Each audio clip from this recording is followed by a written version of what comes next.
the Blazy Electric Studios, this is Sports Radio 100.9 The Mitt, WLUN, Pinconning Bay City, Saginaw, Midland. Michigan sports aren't just a game, they're a way of life. And now we've got a show dedicated to die-hard sports fans like you. Hosted by a guy who's borderline obsessed with the wins and losses of all your favorite teams. He's crazy. Every weekday morning from 9 to noon, Ben Bosscher brings you the talk that matters. The teams, the stories, and the players you care about most. This is the Ben Bosscher Show, built by Bresky Siding and Building Repair. Remember that.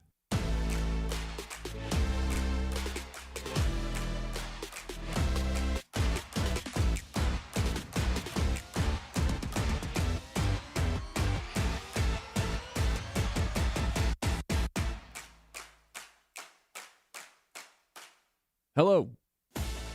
And welcome in, everybody. Happy Thursday. You know what they say, Thursday is the new Friday. So with that being said, welcome to the weekend. Tigers? Let's go, Tigers! It might be back. I don't think they're quite back. But we're going to just talk about what it takes for them to be back. What's it going to take for you to just start believing in this team again? Because, they just swept one of the hottest teams in baseball. On the road, nonetheless. It's their first road sweep since last July. It's been almost a year since they pulled that off. And they don't just, pull out 3 wins. I mean, they dominate most of those games. At least their offense is dominating. So we're going to jump into a Tigers conversation to start at the 10 o'clock hour. Last night, Knicks, Spurs. I told you it was one of the most highly anticipated finals we've had in so long. I know we like to keep it local, but when we got an NBA Finals on our hands, Kyle, I can't help it. Yesterday before the game, I went on a little walk.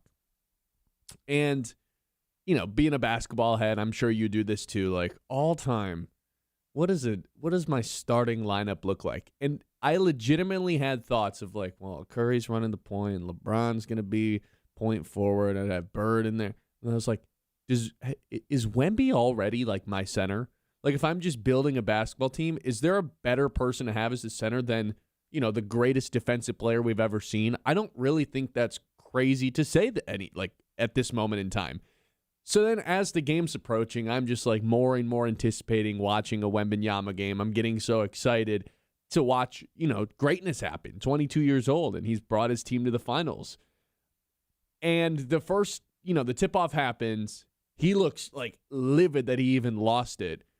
And then those first few minutes, and really throughout the course of the entire game, when I used to do the 1 hour show, The Payoff, on my drive in, I would always pick up one of those Ghost energy drinks or some rain, something. Man, used to be on the Ghost, huh? Something with an absurd amount of caffeine. Sometimes it was a rain, which have 300 milligrams, and that's legal. It's moments of growth. I used to literally for a 1 hour show have 200 milligrams, 300 milligrams of caffeine just flowing through me, way too jacked up for it.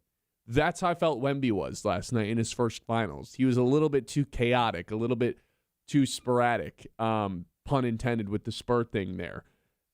He was a little hyper, is all I thought. And he hit his first shot, and then he was very adamant about putting up a ton of shots throughout the course of the game, a lot of which were forced, I thought. He ends up going 6 for 21, still goes 20 points, because he got to the line so many times, but 6 for 21 from the field. Not his best game. I think that's where I'll start. Wembanyama, everyone's can't wait to watch him. A good amount of flopping. Got to the free throw line a lot. I know I love the guy. I know the defensive stuff is still there. The amount of times a Knicks player ends up down in the paint and just does the U-turn. Just yeah, no thanks, and just kicks it out or just turns around and starts dribbling elsewhere. Josh Hart decided to be the first person to challenge him at the rim, and he got absolutely packed at the backboard at the rim. It wasn't his best game, I think, is where I've landed on things. And if you want to flip it positive to the Knicks, I haven't been the biggest Brunson stan, I would say. I've always thought Cade was a little bit better. Brunson just had the better supporting cast. I just don't know how much longer we can say that, and I'm probably in the minority of people that think that to begin with, but this Brunson kid, man, he's not a kid. 9.5 points per game now in the fourth quarter in the playoffs. 59% field goal percentage in the fourth quarter in the playoffs, 61% from three in the fourth quarter of the playoffs. This guy is inevitable down the stretch of these games and just knows how to take over. This is after 2 separate injuries in the first half. Hurts his knee, hurts his ankle, has to go to the locker room. He's getting his knee braced up, taped up. And by the time the fourth quarter rolls around, I swear he just becomes immortal. He becomes a superhuman, and he just gets any look he wants off. The footwork, the handle, the ability to use his pivot even after he's lost his dribble and still manage to somehow get a ball up and under or over a guy like Wemby. It feels like we're watching one of the best little guys of all time. And I think Isaiah Thomas obviously is the best little guy of all time. And I shouldn't have to do much convincing for our fan base that Isaiah Thomas is that best little guy of all time. Steph Curry? I don't think I consider Curry like a little guy, though. He's 6'3". I'm talking basically under 6'3" is where I would cut off little guy. Okay. With Thomas being 6'1", 6'2". And then he's obviously the best guy ever with 2 rings. Brunson might be the best bucket getter. The best bucket for the little guys ever, because you can't stop him from getting to his spots and getting shots off. It's unbelievable the way that he operates on the paint and gets to wherever, just on the floor, gets to wherever he wants, just because his center of gravity is so low and he keeps the ball so low, and you just can't really stay in front of him with how much he can get around you. I don't like him, and I've never liked him. But I'm starting to appreciate him on a level that's I can't really remember seeing a player like this where they feel basically inevitable down the stretch, the same way that a Mahomes does in the fourth quarter if you let him hang around. Even if they're losing throughout the course of the game, you just know if you give him the ball with 6 minutes left, it's probably just over. I think a lot of people felt the same way about Brady.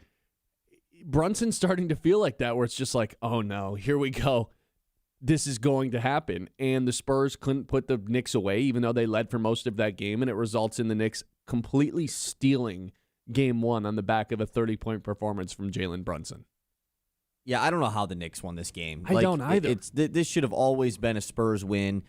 Game 1, NBA Finals at home. The teams are significantly successful. And the whole rest versus rust thing, I think, really played in the Spurs' favor. There's a difference between having days off and then having the amount of time off that the Knicks had. They even talked about it going into that series with Cleveland. Felt like they had too much time off and they were rusty. Now, I thought both teams were really rusty. This is a sloppy game. This is exactly what the NBA Finals is all about, right? Nobody can make a shot. It's a defensive battle, a lot of offensive rebounds, a lot of 3-4 shots on the same possession. Still, none of them are going in.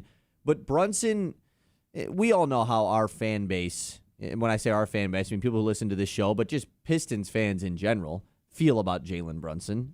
He's a very unlikable guy. But at the end of the day, is he extremely unlikable? Or did he just beat us? Or did he just beat us? Because Brunson, he is one of the more mature guys, stars in the league. He's not cocky. He does not show any flashiness at all. He has none of that going for him. He's the star of the Knicks. I mean, he's the star of the New York Knicks. That guy has every right in the world to be the cockiest, flashiest star in the game, right? No doubt about it. But his play style doesn't really implement that. He's a small guard that doesn't use quickness. He's extremely unique. And he's got the heart of a lion, too. Yeah, he leads by example rather than vocally. Everyone believes in him on his own Everybody team. on his team is Brunson is the guy. And like you said, I mean, there's not more of a group unit because they feel like one of the tighter groups in the league. Of course, a ton of them play together at Villanova. That obviously plays into this. But Brunson is just the ultimate leader. The guy took a pay cut so that they could build this team to actually be the best guy on a championship team without getting that squad into cap hell. There's always been stuff talked about on TV, can you win an NBA championship with a little guy, with a small guy as your number one? And that's always been a topic of discussion. And like you said, Steph Curry, whether you count him, whether you don't, he feels like an anomaly anyways. I feel like you have to be under 6 because we have a lot of 6'3" guards. Curry is 6'2", but is he? I don't know if he is. Brunson feels smaller. Yes, I'll 100%. And so it's just Brunson. He's always felt unlikable. And I think it's just because he beat the Pistons in the playoffs. And, I mean, some people don't like his play style. He certainly isn't as floppy as, like, a Shea. He does do some of the flop stuff, foul baiting stuff. Of course he does. Or a Harden, for that matter. Right, Not yeah. even the worst player in the conference. Not nearly as bad as Harden or Shea. Embiid, for that matter. It's just crazy to think the amount of times that Brunson picks up his dribble in the paint and scores every single time out of it. As the smallest guy there. I think you and I are probably thinking of the same possession where he drives in right, picks up his dribble like he's going to do that. I mean, he's able to stop on a dime and do those pull-up jump shots like nobody's business, like he's playing in the 80s or 90s.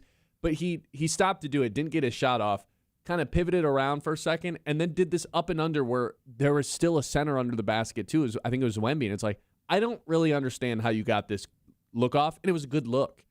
Like, I think we're thinking of the same basket here, but he does it time and time again that maybe where we're not. I don't understand it. He's so clutch. And he gets to whatever spot he wants on the court. We always think of size being this great advantage, and it is in basketball. I'd rather have tall guys than small guys for the most part. But with Wemby, it's like Wemby brought the ball up a lot yesterday, and I know he's capable of doing it and pulling up from 35 feet, and he can make those. But Wemby has a hard time dribbling to his spots in the paint because it's so easy to come in from the help side and steal the ball because there's so much space between where he's dribbling and where the ground is. With Brunson, he's so low to the ground, it almost feels as if it's impossible to stop him from getting to where his spots are because he can just kind of go like so low to the ground and then go around you. It's bizarre the way that he can spin, the way that he can go between the legs, set guys up, shake them, get them going this way.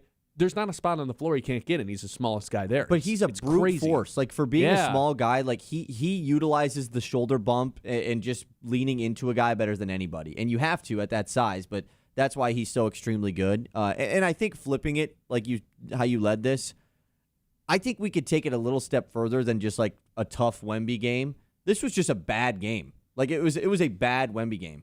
You don't get those. He's one of those players that it feels like he can't have a bad game because of his defensive impact. That's what I was just going to say. The defensive impact, like even on a night where he goes 6 for 21, he still finds a way to score 20-plus points. And the amount of shots that he dictates the defense or the offense from doing, I think it's impossible for him to have a truly bad Brunson game. also scored 8 points in the paint in clutch time. You know, like, you know what I'm saying? Like, I think this was just a bad Wemby game. And it's his first game in the NBA Finals coming off of an extremely taxing 7-game series against the reigning champs. I understand that, but and like I said, it felt like he had like shotgunned a Red Bull right before the game started. He was really amped up, which you have to expect from this young of a team. Yeah, going into the biggest game any of them have ever played in their career. I thought it was interesting that they put Wemby on Cat.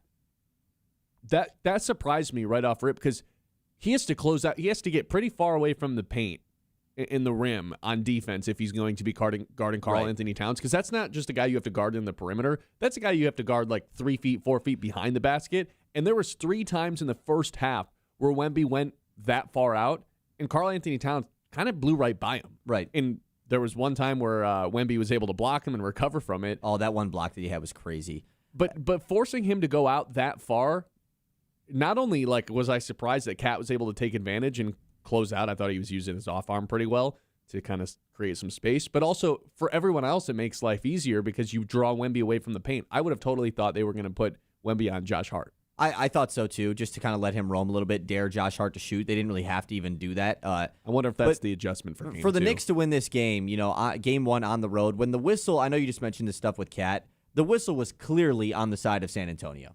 Like, no doubt about it. I thought Karl Anthony Towns was getting absolutely mauled this entire game, and he was getting no whistles. It was like, I'm usually not a Cat defender because he does play very like, oh, if I get touched, I'm really flailing as he's the biggest guy on the court 24/7. Yeah. But man, I thought he was just getting killed in the paint, and there was no whistles being rewarded to him. They didn't shoot a free throw until like almost halftime when the Spurs had almost 15 of them. Like, it was a San Antonio whistle, which you should expect that. Home court advantage in the NBA Finals. That's kind of how it goes. And yet the Knicks somehow steal it. Unbelievable win. If I would have told you that Dylan Harper was going to score 16, and I think right at the half, he had 10. If I would have told you that, I would have been like, oh, wrap it up. The Spurs won. When that guy's scoring off the bench, it doesn't matter. Yet he's unbelievable. The Knicks have, every bucket he scores too, he did one of these. Yeah, the too strong. He got right in the face of whoever he scored on. I love that. I think of Tyler Hero, Ginobili, Magic Johnson, Elgin Baylor is like the best rookies we've ever seen in the finals. Harper is like, I can't believe he's a rookie. It makes no sense that guy has not played a full season in the NBA. And, they got a great game from him off the bench, and it didn't matter because Brunson in the fourth quarter elevates into what looks like an all-time player. I don't think he's quite there yet. I mean, there's only been a handful of years of him playing at this level and one playoff run of him truly being at this level. But what he's done in the fourth quarter of these games, and he's been doing it for 2 straight seasons, it makes no sense. It's like he turns into Kobe. And they different play styles, and of course, with Brunson being so small, but I think he actually might be the best bucket getter for a small guy ever. Like right up there with Isaiah Thomas, right up there with Allen Iverson. He just gets any look he wants off. It's unbelievable what we're seeing from Jalen Brunson. So Knicks go up 1-0. Knicks are actually the favorites to win the entire series now. It's flipped after one game, which I guess isn't that surprising with a road team winning on the road. And it was relatively close going into it. Yeah. This is going to be a fun series, man. I'm excited. I was a little afraid there for a second when Brunson went down with an injury and had to go to the locker room, and then, he got injured again. I was like, okay, this could be over pretty quickly if Brunson's not going to be playing. And then he comes back and does what he did in the fourth quarter. It's like, this is just crazy, man. I don't get it. 989-837-6125. It's the Ben Bosscher Show live here on 100.9 The Mid. Game 1 of the finals wrapped up. Knicks are now the favorites to win. Let's go. It's the Ben Bosscher Show. We're live here on the mid 9 o'clock hour, as always, is brought to you by Iron Stack Technology. We talk about the game plan all the time on this show. I really wish, as someone rooting for the Spurs in this one, they would have put Wemby on Josh Hart. That would have been my game plan if I was Mitch Johnson. But when it comes to Iron Stack, they always have a game plan for your IT. They help businesses stay secure, efficient, and ready for what's next so you can focus on your mission instead of your technology. It's Iron Stack Technology, solution-driven, mission-focused. You can check them out online at ironstacktechnology.com. The Ben Bosscher Show, built by Bresky Siding and Building Repair on 100.9.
Siding and Building Repair on 100.9 The Mid.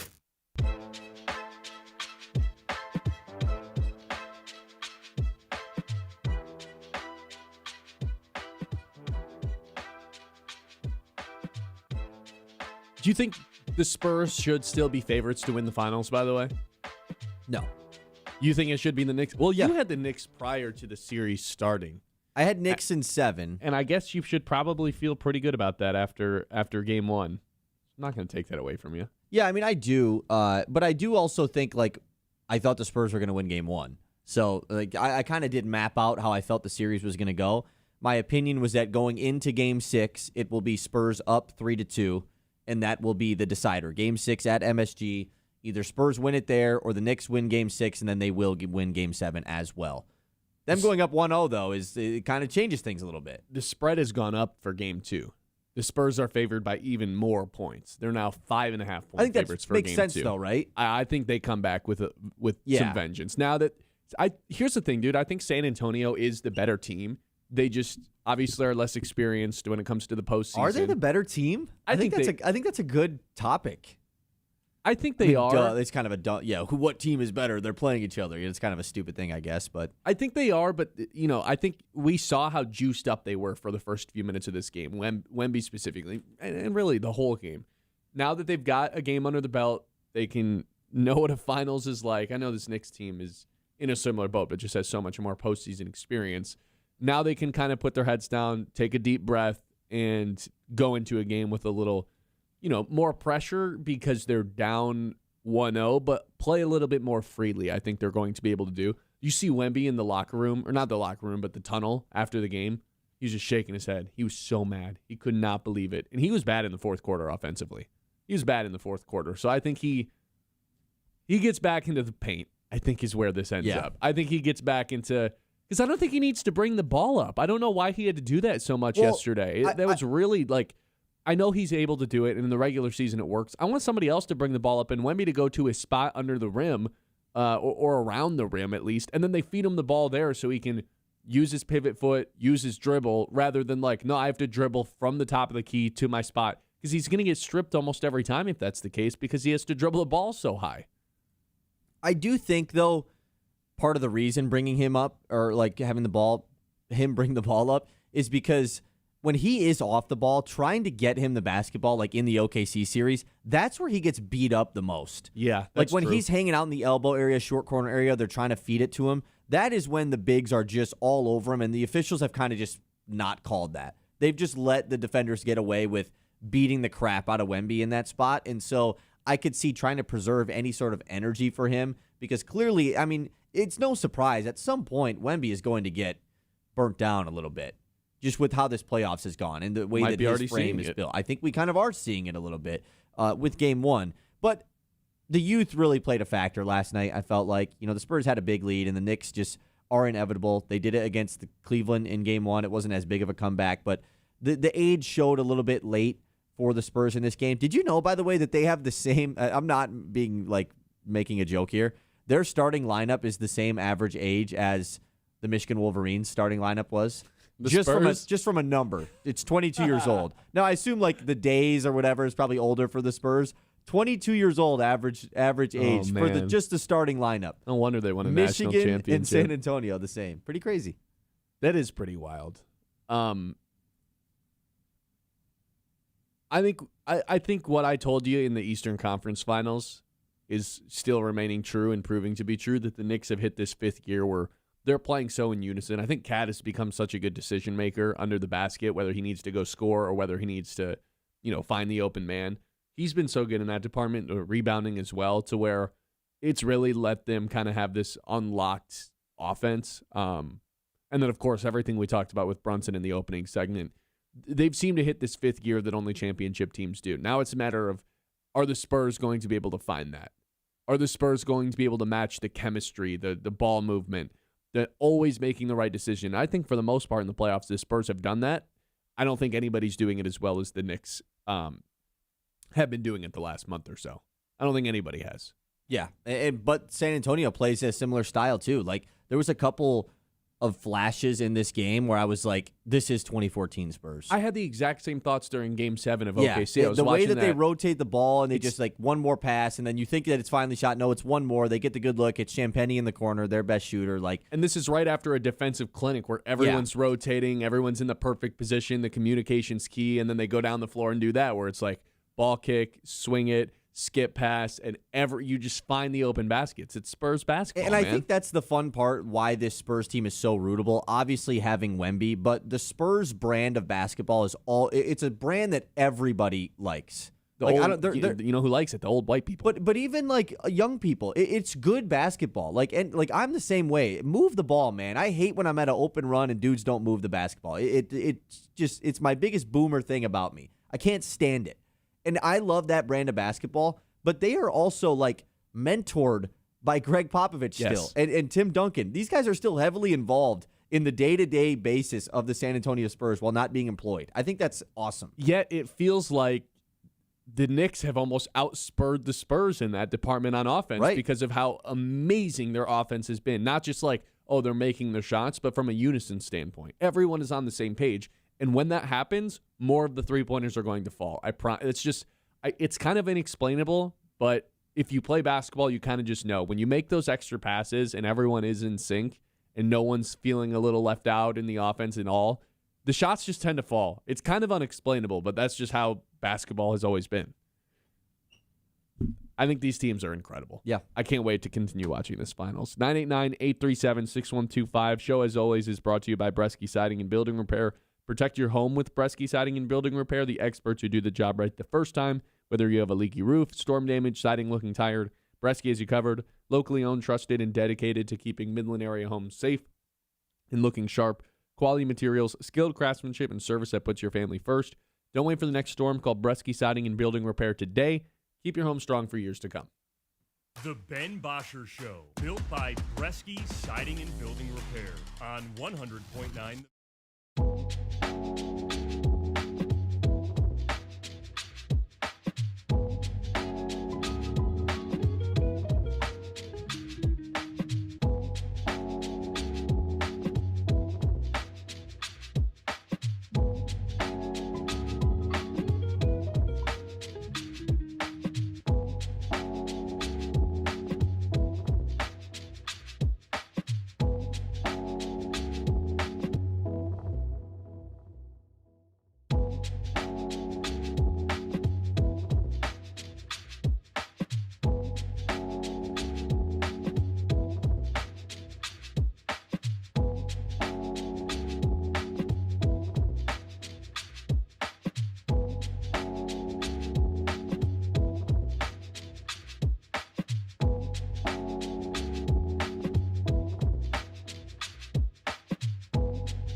on 100.9 The Mid.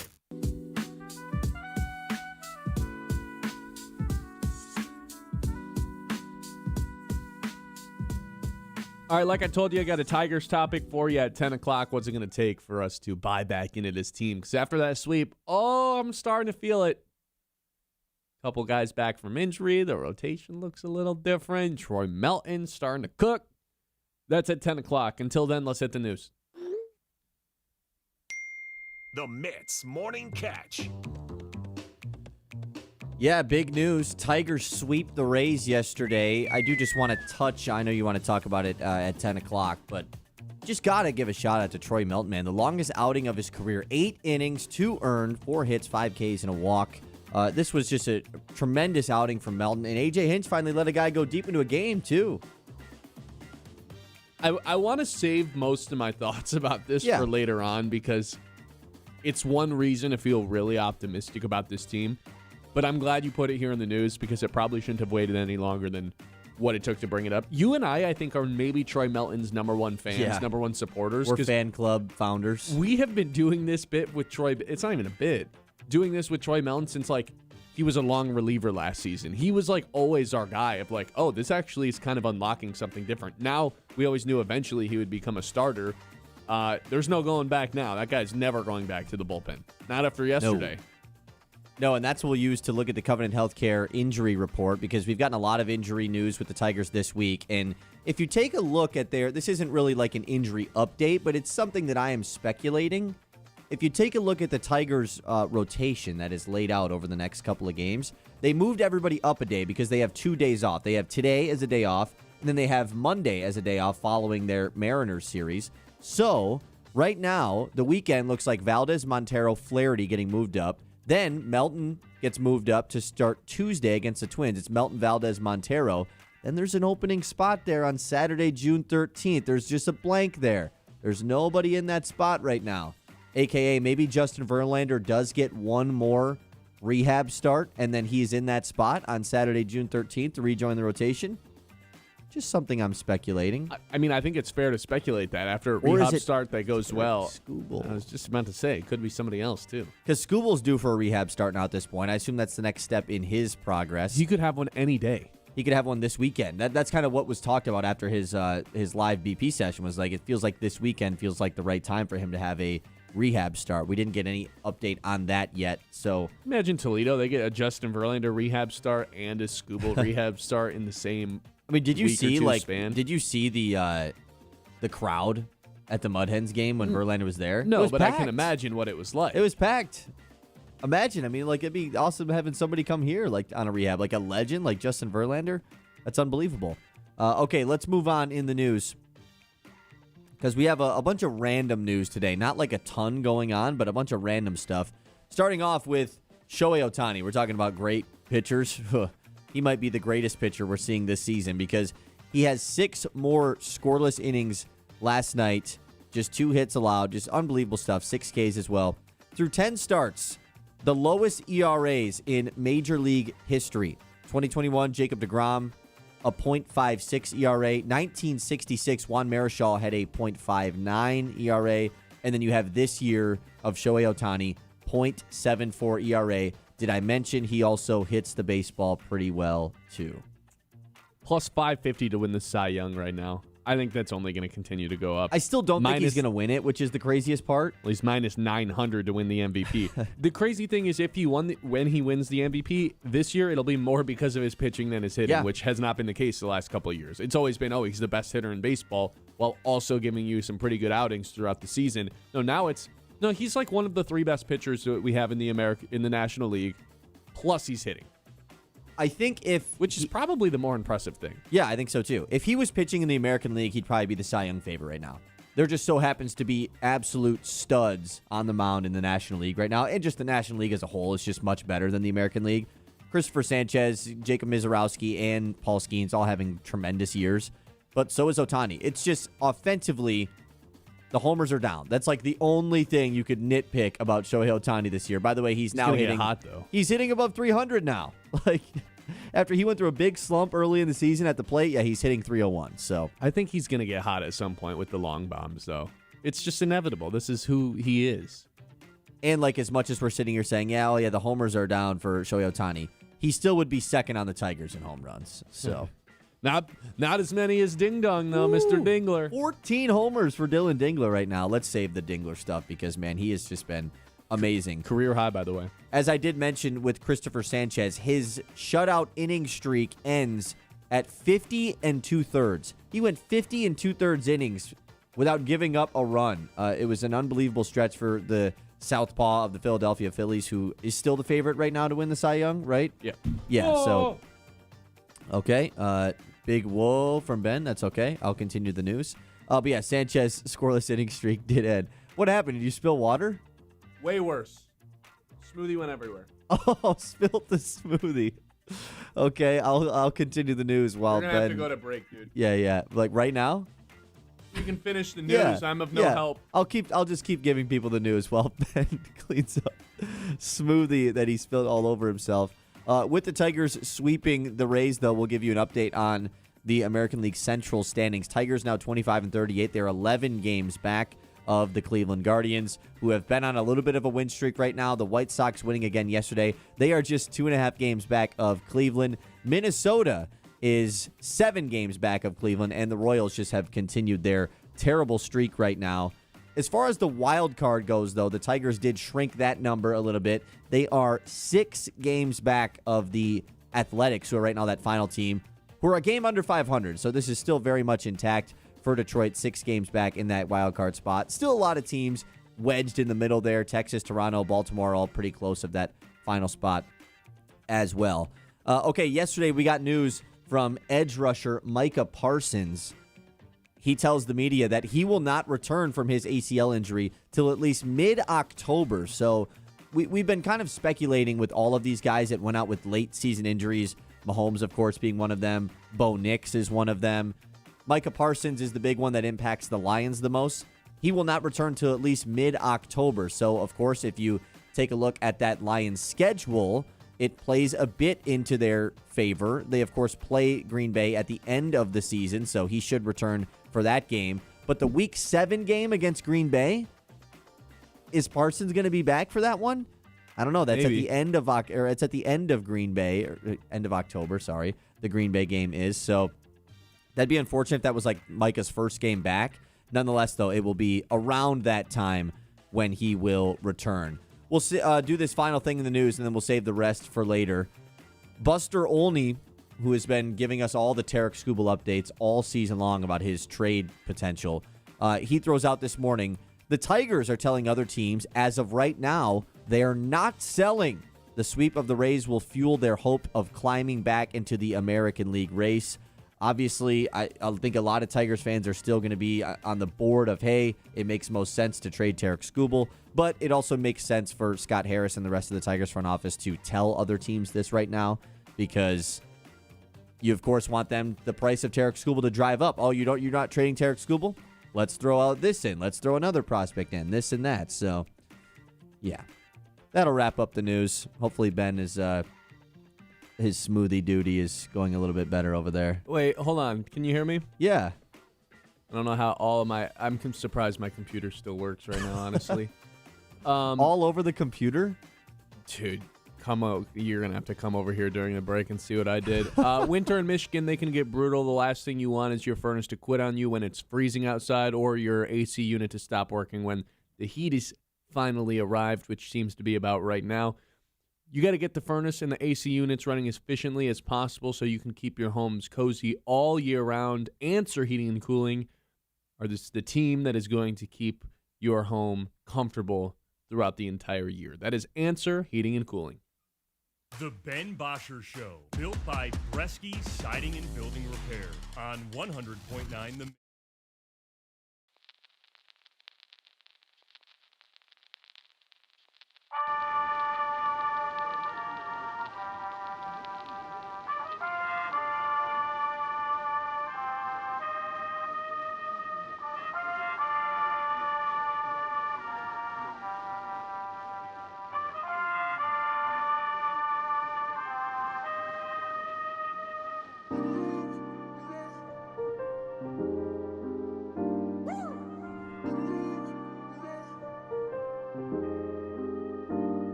Bresky Siding and Building Repair on 100.9 The Myth.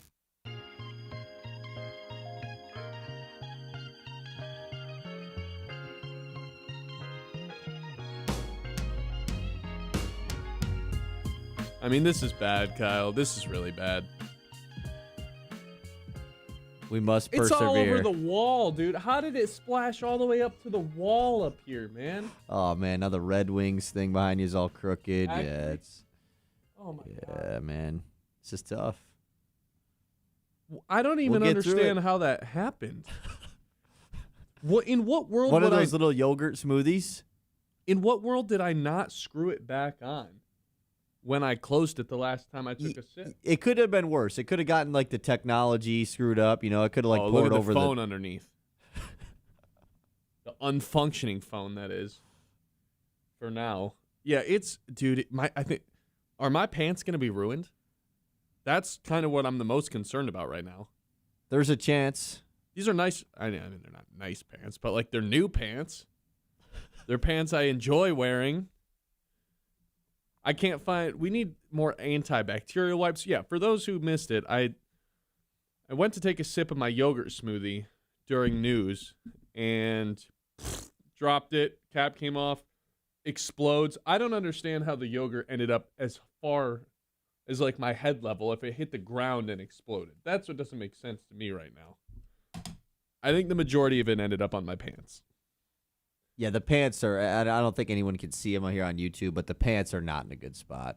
No. I think the pants are cooked. Yeah, I think there's a chance they are.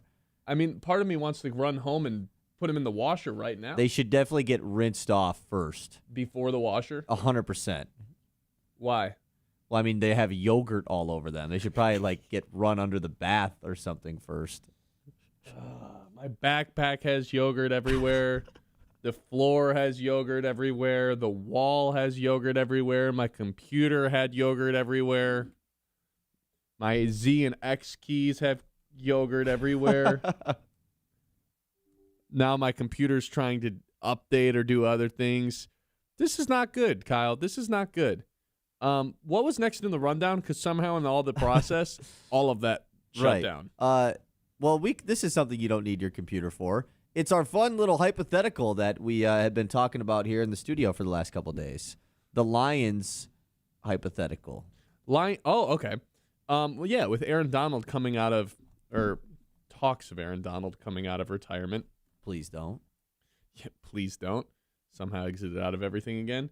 I wanted to ask people, what is the number one player that you would bring out of retirement for this Detroit Lions team? Like, if you could bring someone out of retirement, who would it be to join the 2026 Lions? All of a sudden, boom, they're going to be a part of training camp. And I think there's a lot of different answers to go with. But ironically, I don't think you're allowed to answer the greatest line of all time, which is Barry Sanders, which a few people answered when we asked everyone in the video yesterday. I think that is just a bad efficiency answer. I think if you say Barry Sanders, it's just an inefficient answer when you could add a Hall of Famer basically anywhere.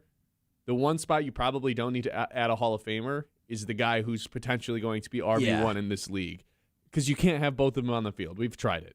It's a waste of a pick to have Barry Sanders, because even though he's the best line of all time, how much of an upgrade does it have actually over Jahmyr Gibbs? A little one. And you already have Gibbs. Like, then he's just not playing. And so to clear things up, you're getting the prime version of these players, right? Because obviously what else Aaron, would you get? Well, you said to compare it to Aaron Donald coming out of retirement. Well, they're getting the 35-year-old version of Aaron Donald or whatever it is. Yeah, the prime version, because then you can only do of course. X amount of players. So yeah, I mean, I'm not gonna hate on anyone who says Barry Sanders, because he is. I will. That's a dumb answer. It's a terrible answer. I mean, he is the best Lion ever. Like, getting the best player in your franchise history to join your team is not a bad thing. But yes, it is an inefficient answer. I would 100% agree with you there, because they have a really good running back in Jahmyr Gibbs. It's similar to if you say Calvin Johnson. Not as bad, because, of course, you have multiple receivers on the field at the same time. I think that Amon-Ra St. Brown and Jamison Williams would be able to figure it out And they're if different Calvin skill Johnson sets. was added to the team. Yeah, and it's like, it is kind of the receiver that they could use on this team. So Yeah, it's instead of Mayotron, you get Megatron. Exactly. So I don't think Calvin Johnson is a bad answer. I just do think it is semi-inefficient. When you think about this, you're thinking about needs. And most of the Lions' needs reside in the defensive side of the ball. But imagine for just a second all three of those guys playing together, Megatron, J-Mo, and Amon-Ra. I think they might score 50 points a game. Goff wins MVP. Goff becomes the greatest quarterback ever. Yeah, he has one of the craziest years ever. I mean, they would never run it. You wouldn't even need Jahmyr Gibbs anymore. Let's just pass every single time. So what do you think would be their touchdown rate? Like how many drives would actually end in a touchdown? I think they'd break the NFL record, whatever it is. They would just score the most touchdowns in a season, you're saying? Yeah, probably. Yeah. Pizza Man is already asking, are you really attempting to say Gibbs is as good as Barry? No way. No, we're not saying that. We're just saying you have a super, super duper star running back. Yeah, you have one of the best running backs in the league. Adding Barry is inefficient at the end of the day. I think the best answer is Ndamukong Suh. I think it's the best answer. If you add prime Suh to this defensive line to just eat up the run, you already have Hutchinson to eat up the pass. Like, we all know how strong this run defense was a couple years ago, and they kind of got away from that last year. And Suh is also one of the better pass rusher interior guys for his era, at least. If it wasn't for Aaron Donald, we probably would view Suh this way. Right. And so I think Suh is a really good answer here. Now, you have kind of gone the route of a defensive back feels like the better answer. And we need a DB, man. We already have someone in our YouTube chat. Fred is chiming in saying Lem Barney, one of the better defensive backs in Lions history, played in the early 70s, throughout the mid-70s as well. You gave out Darius Slay, right? Yeah, I said Darius Slay, and I was happy with that answer. I was just imagining having a shutdown corner because once upon a time, Darius Slay was one of the best cornerbacks in the NFL. To add a lockdown corner to this defense, all of a sudden you got a superstar at every level. That sounds great. But if you're actually taking, if you're not assuming that the players from the 50s and 60s wouldn't be able to keep up, which they wouldn't be able to today, it's a completely different sport. But if you could translate how good they were then and make it equivalent to how good they are now, Carlos with the night train lane pull might be the number one answer. That guy, I think it was when I looked it up, 3-time first-team All-Pro, 7-time Pro Bowler, led the league in interceptions with 14 as a rookie, even though that wasn't when he was on the Lions. 14 interceptions in 12 games, and just kind of played everywhere. If you could translate that to modern day, the answer is probably just Bobby Night Train Lane, which is the greatest nickname we've ever seen. Yeah. Night Train Lane, actually. Bobby Lane's somebody else. Yeah, Bobby Lane is different. Someone else, yes. Yeah, I think I think just the DB answer in general, that's probably the number one position of need. If you could add a lockdown corner, whether it is Lem Barney or Lane or Slay, I think any of those guys would, as far as a need goes for the Lions, make the most sense. We also had someone throw out Robert Porcher just to add to the edge rusher list of things, a former first-round pick of the Lions. A 3-time Pro Bowler as well. Lomas Brown being thrown out by Gary in our YouTube chat. If you're not confident in Blake Miller, then screw it. Lomas Brown, obviously one of the better offensive linemen that played for the Lions in their history, so that's another really good one. I think Frank Ragnow. I think Ragnow's a good answer. As far as if we want to go super recent guys, if we got prime Ragnow, and this one is the most similar to an Aaron Donald just because this actually could happen in real life, and he tried to make it literally happen. Attempted to do it. I think that Ragnow playing center for this group, all of a sudden we're thinking about this Lions offensive line as one of the most elite units in football once again, just like that, if he's added to it. And that, of course, unlocks everything offensively for them. So I think those are all my favorite answers are either Suh or Ragnow. No love for the DBs? No, I think those are good answers too. I just think the DBs are going to be fine if you have a great pass rush. And if you have a great run defense, it's not going to be as hard on the DBs. Well, we'll have a Tigers conversation when we come back. I might have to Winnie the Pooh the rest of the show because my pants are... They might be cooked, ladies and gents. I might not have pants on the rest of the show. It's the Ben Bosscher Show live here on 100.9 The Mitt. What's it going to take to buy back in on the Tigers when we come back? The Ben Bosscher Show, built by Bresky Siding and Building Repair on 100.9.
Easy Electric Studios. This is Sports Radio 100.9 The Mid. WLUN, Pinconning Bay City, Saginaw, Midland.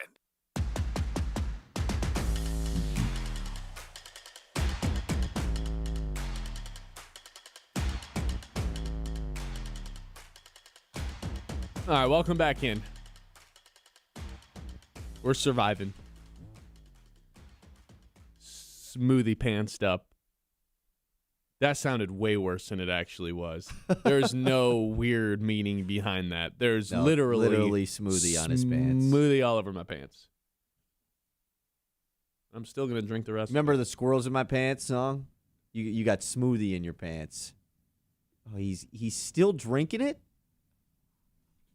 There's a lot. You would think, based on how much smoothie's on my pants and how much smoothie is on our poor carpet and how much smoothie's on the wall and my monitor that I'm just now realizing and my computer and the phone and the chair, you would think all the smoothie's gone. There's about half left somehow. I don't understand this at all. That thing would be in the garbage so fast if that happened to me. Why would I waste the rest of it? Because you wasted half of it. So what, I can't enjoy the other half of it? I'd be scarred by it. I am a little. I'll never get that flavor again. Yeah. It's the first time I've ever had this flavor. Just trying to clean the smoothie off my monitor. Try to get everything back up. So you want to talk about the Tigers? Yes, I do. I'm just trying to get all of my notes back up because somehow my computer crashed. Okay, I'm ready. So this Tigers team has won 3 straight games, obviously, right? And it's going to take a little more than just winning 3 straight games one singular time for us to be fully bought back into this team based on how much ground they still have to make up.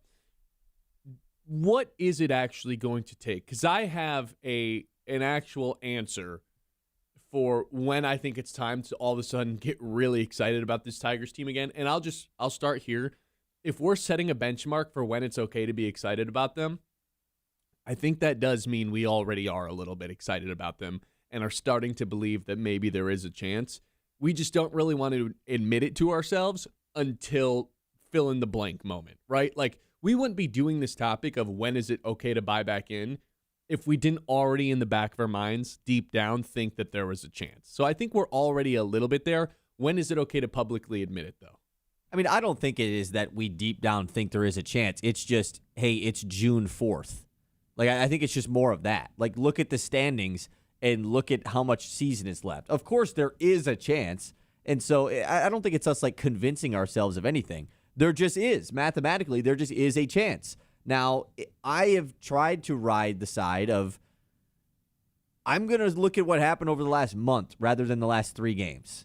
You know, that's where I'm going to stand. And they don't play every single game at that fake baseball stadium that you can't see a ball that gets hit 10 feet in the air. Ooh, is Tampa the #1 fake baseball stadium? I mean, if they could play every game there, they just scored, 18 runs? They scored 18 in 2 games. They scored, 26 runs or whatever? Like, I still think it's Coors Field. I still think that's the dumbest field. Yeah, I mean, this baseball stadium is less fake than the one they played at last year, which was literally the equivalent of a Dow Diamond Stadium that they played at. So I guess it's a little bit of an upgrade for them, but yeah, I'm not going to just look at the last 3 games and be like, this team is back. Now, am I going to open the door to, like, what if they sweep the Mariners this weekend? Or what if they take 2 of 3 in the following series? And then they have Cleveland the following weekend. And all of a sudden, there's like a chance that they really can get back into this thing. No, I'm not ruling that out. And I'm also not going to sit here and be like, I still want them to lose.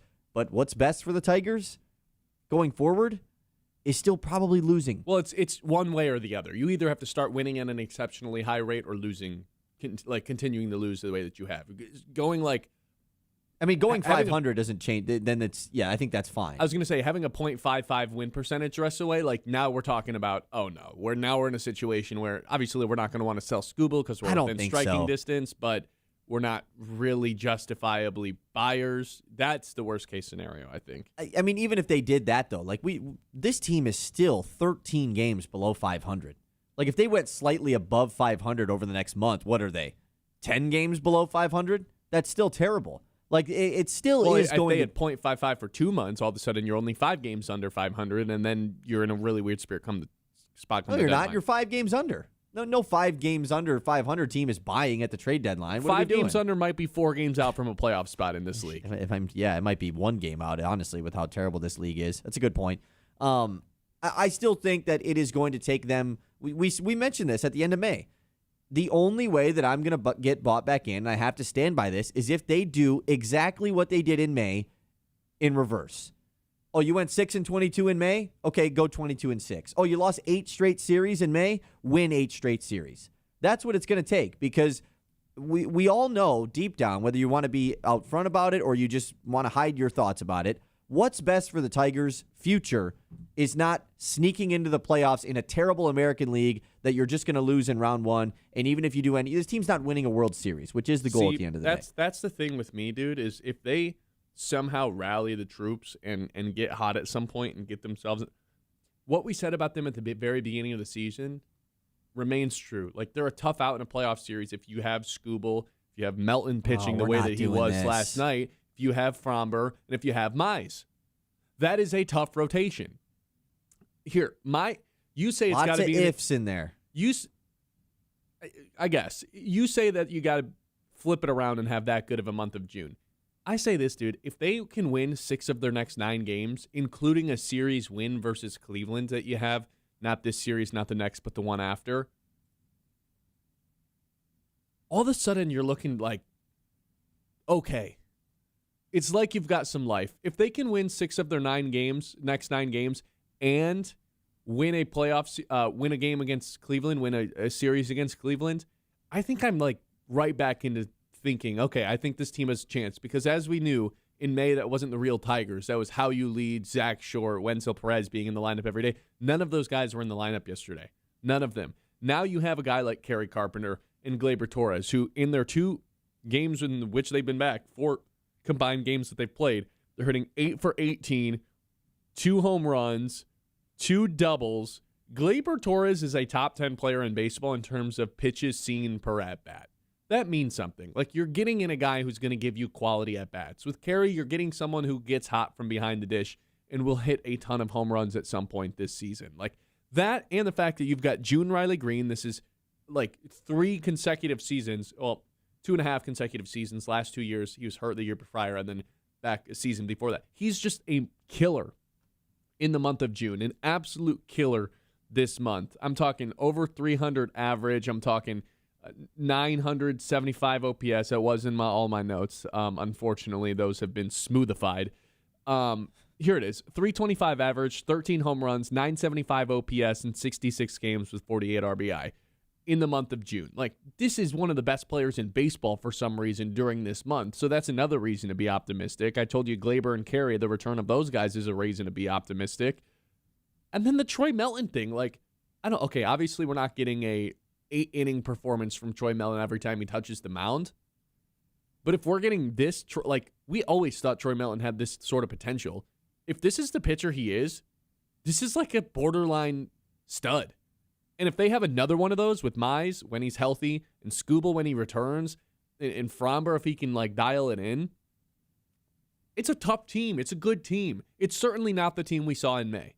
That's why I'm starting to the thoughts are creeping into my mind. But through 3 games, we're thinking that? Like, through 3 games post-May, we're just throwing the whole entire month that was terrible away. No, I told you. They have to win 6 of their next 9 games, including a series win versus Cleveland, and then I will be back in on them. This is just setting up hey, if they are able to do those things, there's actually a couple reasons to be optimistic, and I just laid them out. Also, the 4th one that I didn't write down in my notes, but probably should have, Dylan Dingler rocks, man. Yeah. This guy 100%. is such a stud. Gold Glover behind the dish, the reigning Gold Glover, and all those numbers are just as good as they were last year. In the 90th or above percentile in block rate and frame rate this year. He's a mastermind back there. He's great with the ABS stuff. Career high in OPS, 832, and slugging, 510. Over a 50% hard hit rate. Has set the Tigers' franchise record for hard hit balls in a series versus Tampa Bay in the StatCast era. Incredible stuff. He's also 3 walks away from matching his career high. 3 walks away. He's doing the Riley Green thing. So this guy being an actual stud and then getting Kerry Carpenter and Gleyber Torres back does give me a little bit of a jump of confidence, where if they were 500, I would feel like, okay, they're going to get hot at some point and the division is still within, very much within reach. I'd still think they're going to win it. Unfortunately, May was so bad because of everything that happened. That's the part that I'm just thinking about with the 3-game win streak here. I'm just like, man, why did they have to be so bad in May? Couldn't they have just been a little bit less bad? Yeah, if they were subpar if they went 9-19 instead of 6-22, right. Think about how much differently it'd be. Way different about this team. Way different. Yeah, Dingler rocks though. You mentioned it. He's now top 10 in the American League in homers. He's 2 RBI short of the lead in the American League in RBI. That's how great he has been in this stretch right now. 43 RBI right now. For sure going to be an all-star, which is very exciting that Dylan Dingler has progressed to this point. But you talk about winning 6 of the next 9. This stretch that they have all the way up until the first week of July, basically, their next 10 series, 10, are all against American League teams that are ahead of them in the wild card. Well, that's pretty much every team besides but the none Angels of them are division leaders. It's all, I see what you mean. Yeah, none of them are the teams that are in division lead or even in the spot to make it, other than the Yankees or Cleveland. And they don't play any National League teams. Well, yeah, one of them's Cleveland, sure, but none National League teams. They played all these teams in the National League, so yeah, the opportunity is there, especially with these Minnesota right away. Boom, a chance to get back with them. Seattle's right there. Houston is a team that has started to fall off. You play them twice over the next 10 series, so the opportunity is there. But I think at the end of the day, I do agree with Esco in the YouTube chat. He says, all I'm hearing is if this happens, if that, we can be so good. I think it is a lot more if than rather looking at what has happened so far. And what has happened so far is this team was the worst team in baseball for an entire month, and that has set them back progressively. Well, that's the question. What is it going to take for you to buy back in with this team? Esco, I'm asking you. I'm asking our listeners. It's not just me. I gave you my answer. My answer doesn't have to be your answer, Kyle. My answer doesn't have to be any of our listeners' answers. Yeah, I gave my answer as well. I said they have to win 6 of their next 9 games, including a series win versus Cleveland, which isn't this series, isn't the one after, but the third series. If they can do all of that, I'm back in. Maybe that's a little bit premature. Maybe for you, they're going to have to do a little bit more than that. That's what they have to do for me. So I'm asking our listeners, what is it going to take for you to be back in on this Tigers team? 989-837-6125. This is the Ben Bosscher Show. We're live here on 100.9 The Mitt. The 10 o'clock hour, as always, is brought to you by Aired Insurance Group. Aired Insurance Group, all about putting you in a better position, whether it's your home or life or auto or business coverage. They make sure your protection actually fits your life. If you're looking for a team that takes the guesswork out of insurance, this is it. Be sure to follow Aired Insurance Group on social media to stay connected and see how they're helping people every day. The Ben Bosscher Show, built by Bresky Siding and Building Repair on 100.9.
Bosscher Show, built by Bresky Siding and Building Repair on 100.9 The Mid.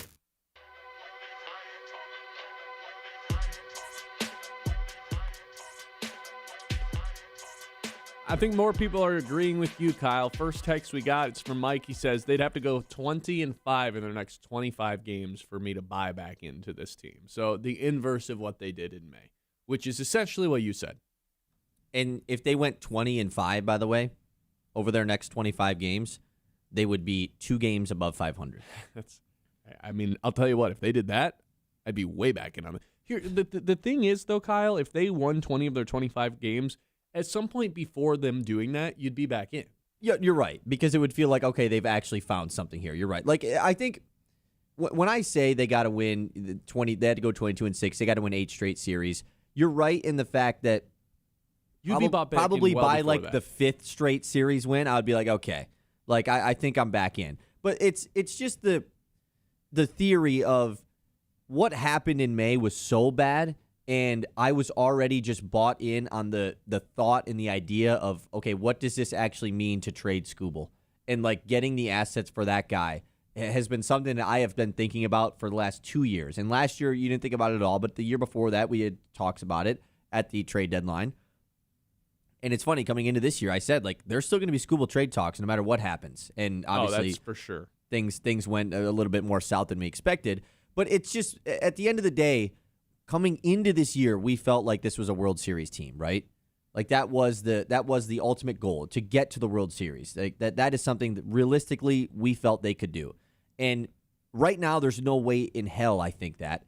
And I think it would truly take them winning 8 straight series to be like, you know what, they could actually do it. Because them creeping into the playoffs and being a wild card team as a team that went 1 game above 500 or something because of how bad the American League is, I would much rather have traded Tarek Skubal and been bad in the second half and gotten the assets for the future than that reality of just scraping our way into the playoffs or even missing the playoffs when you thought you had a chance to actually make it because of how bad this league was. The goal was to win a World Series, and anything other than me thinking they actually can do that is the ultimate opposite. They got to sell. Jay says winning 2/3 of the series this month, guys coming back from injury, producing right away was a good sign. They need to go 60-39 the rest of the way to get to 85 wins. It's a tall hill to climb, but this team is a better roster than they did in 2024, and that team got hot. I don't think we can ever bank on a 2024 thing replicating itself, like, and then the ultimate opposite in 2025. Yeah, I mean, this is the case Benetti and Petrie and Dirks always make, is like, you just never know what this team's going to hand to you next. And yeah, they proved that in the last 3 games, right? Yeah, I don't think, look, if it gets to a point where they're like, I don't remember exactly what they had a 0.2% chance to make the playoffs. They were, I want to say 12 games back with a month ago or something like that. That also, not only did they get hot, but the Twins had one of the all-time collapses. Exactly. I don't think you can bank on something like that happening again. You just have to, starting right now, starting today, you have to be a 57% win team. Like, it just has to happen. You have to continue to stack series over and over. And it's probably got to be higher than that. Yeah. We got some mixed reviews in our YouTube chat as well, but pretty similar. Like, I think people are leading with you a little bit more, somewhere between our answers. RB says win 15 of the next 20, going 15-5, which isn't that like unrealistic. That would be basically winning like 5 of the next 7 series, or going 2-1 in every series over the next 7. See, it's funny because as soon as you set the goal, you're excited before you get to that goal. If I said No, you're right. If you set it at 15 in the next 16 games, and all of a sudden it's like, hey, game number 18, all they got to do is win 1 more of these, and I'm back in. Like, oh man, you're going to get bought in by like the first series win. Yeah, it's a good point, because if you truly did feel like there's nothing that could happen, that would be my answer, right? There's no point in setting a goal. Yeah, I would be like, nothing. Like, nothing would happen. They would have to win 30 games in a row. You say something that would never happen as your answer if you truly didn't believe. Also, I mean, you're just a fan of a team. You want to have some sort of belief, right? Of course. Especially after you watch these last 3 games. Like, the offense was better in 3 games than it was for a whole month. Oh, I got great stats for you. With 4 games, so 3 games in June versus the entire month of May. 10 home runs in the first 3 days, 18 home runs in all of May. 25 runs in the first 3 days of June, 81 in all of May. They've almost had 28 games. A third. They've almost had a third of their runs scored in just a matter of one series in Tampa Bay. That's bizarre. And 2 of those home runs, guess what? Came from guys that weren't really playing in May at all. Yeah. Glaber and Carey. It's a good point. Gary in YouTube chat says 10 of the next 13 games gets me thinking they may get to playoffs. And then Esco gave his answer after you asked him to. He said, I agree with Kyle 100%. If they don't look like world beaters at the end of the season, just sneaking in won't cut it. They need to go 20-10 in the next 30. That's actually a pretty solid number. Yeah, which is like they could do that, right? It's win 2/3 of your games, yeah. Yeah. 66% win percentage for a month. Would be 67. Okay, sure. Doing that for a month, it's not impossible. They need to win the Cleveland series. Like, there's no way around it. They have to win it. They play all these. Like they got to beat Seattle. They got to beat Minnesota too. Both of these teams are ahead of them in the wild card. Yeah, no, you make a good point. What is it going to take for you to get bought back into this Tigers team? And then whatever you tell me, I'll tell you. It's going to be a little bit before that for whatever your individual answer is. Ken says, I never sold out. It's a long season, and eventually they'll get over the injury bug and start playing better when everyone gets back in sync. Wow, Ken never gave up. Ken, I that's fine. I think you and I have always been under the belief that once the injuries are done, which all they need is Skubal back now. I know Baez had the bad news, but I think they'll be okay without Baez. Once they get Skubal back and they're quote unquote fully healthy again, this is a different team. It's just it's always been a matter of, is the hole that they dug themselves too deep to get out of, right? So I think that's kind of where Ken's going with this. Todd says 40-plus years of staying faithful to the organization and understanding growing pains are just that. Injuries killed us this year, but they're still my Detroit Tigers. So that's one way to look at things. Yeah, it's tough when, obviously, you're a fan of the team. Like, how are you going to balance being a fan and rooting for them and then actually realizing what is probably best for the fate of the franchise? This is actually a pretty good answer from Grant. He says, I want them to have an 8-game winning streak to counter the 8-game losing streak that they had. That'll show me that they can actually get hot and go on a run here.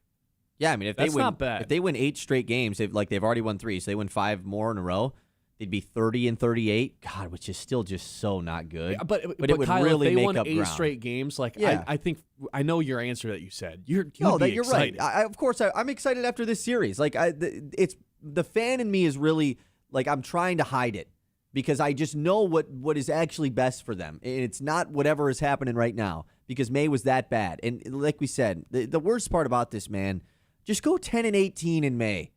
Don't go 6-22. Like, oh, man, it would be so much different if May wasn't the worst month of all time. Dow, proudly rooted in Midland, making an impact all around the world. Innovations that create cleaner solutions for water, safer homes, and more sustainable future. A company built on science, but driven by people with thousands of employees who call this community home. Supporting local schools, events, and nonprofits because being a good neighbor matters. From the lab to the Little League field, Dow is invested in the places we live, work, and play. Dow, solving with science and standing with community. The Ben Bosscher Show, built by Bresky Siding and Building Repair on 100.9 The...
Built by Bresky Siding and Building Repair on 100.9 The Mid.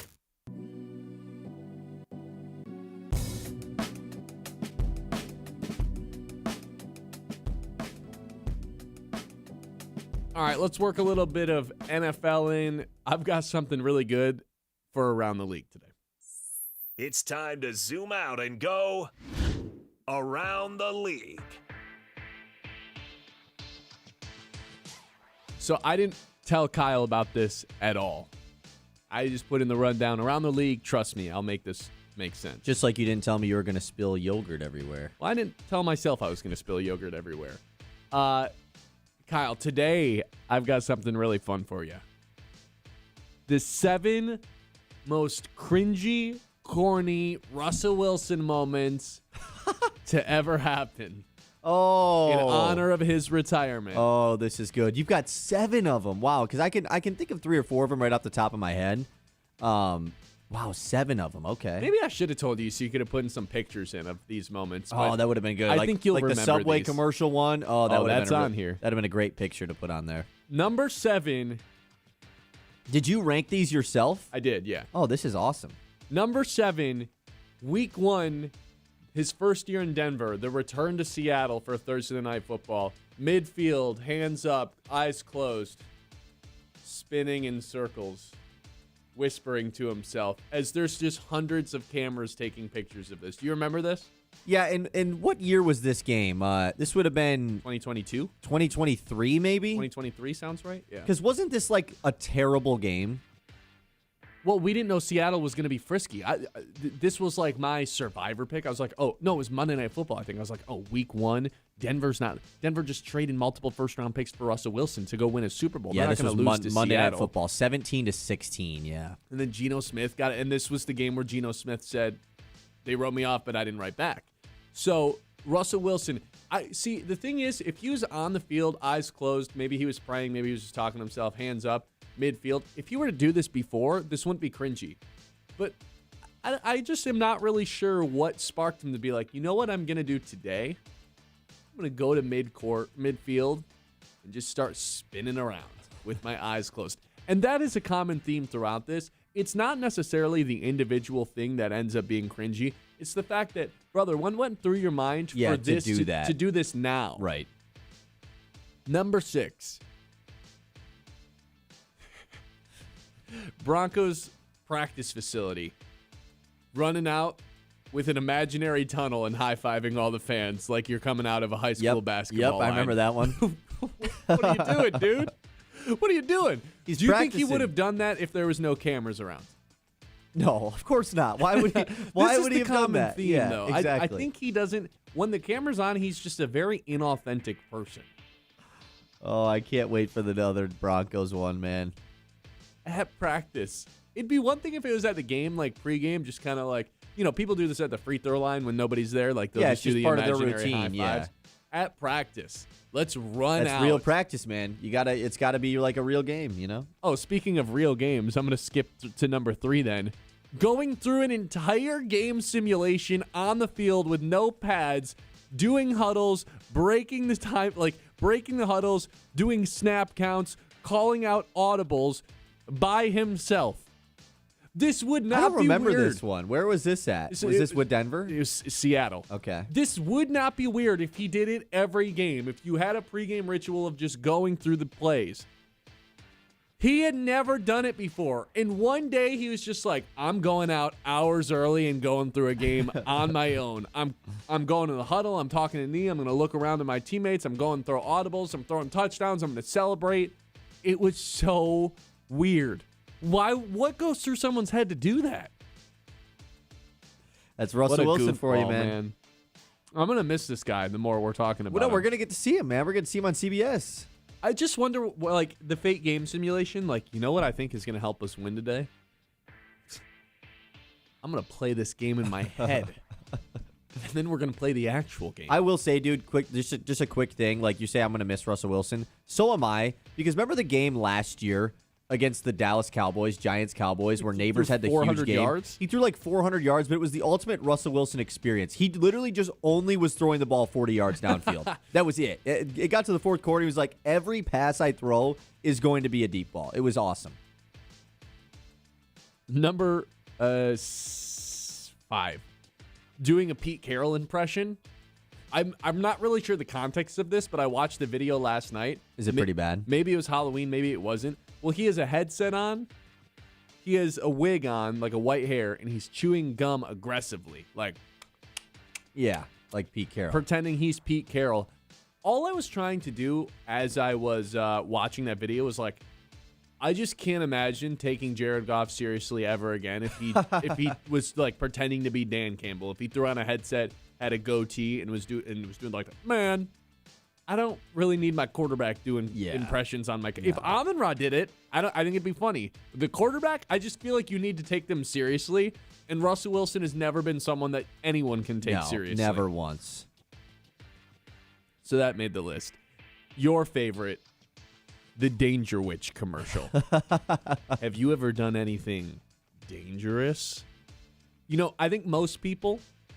It's the worst commercial ever created. I think most people would have declined that line, like understanding pro athlete. I probably shouldn't be asking someone in a sexual voice, have you ever done anything dangerous?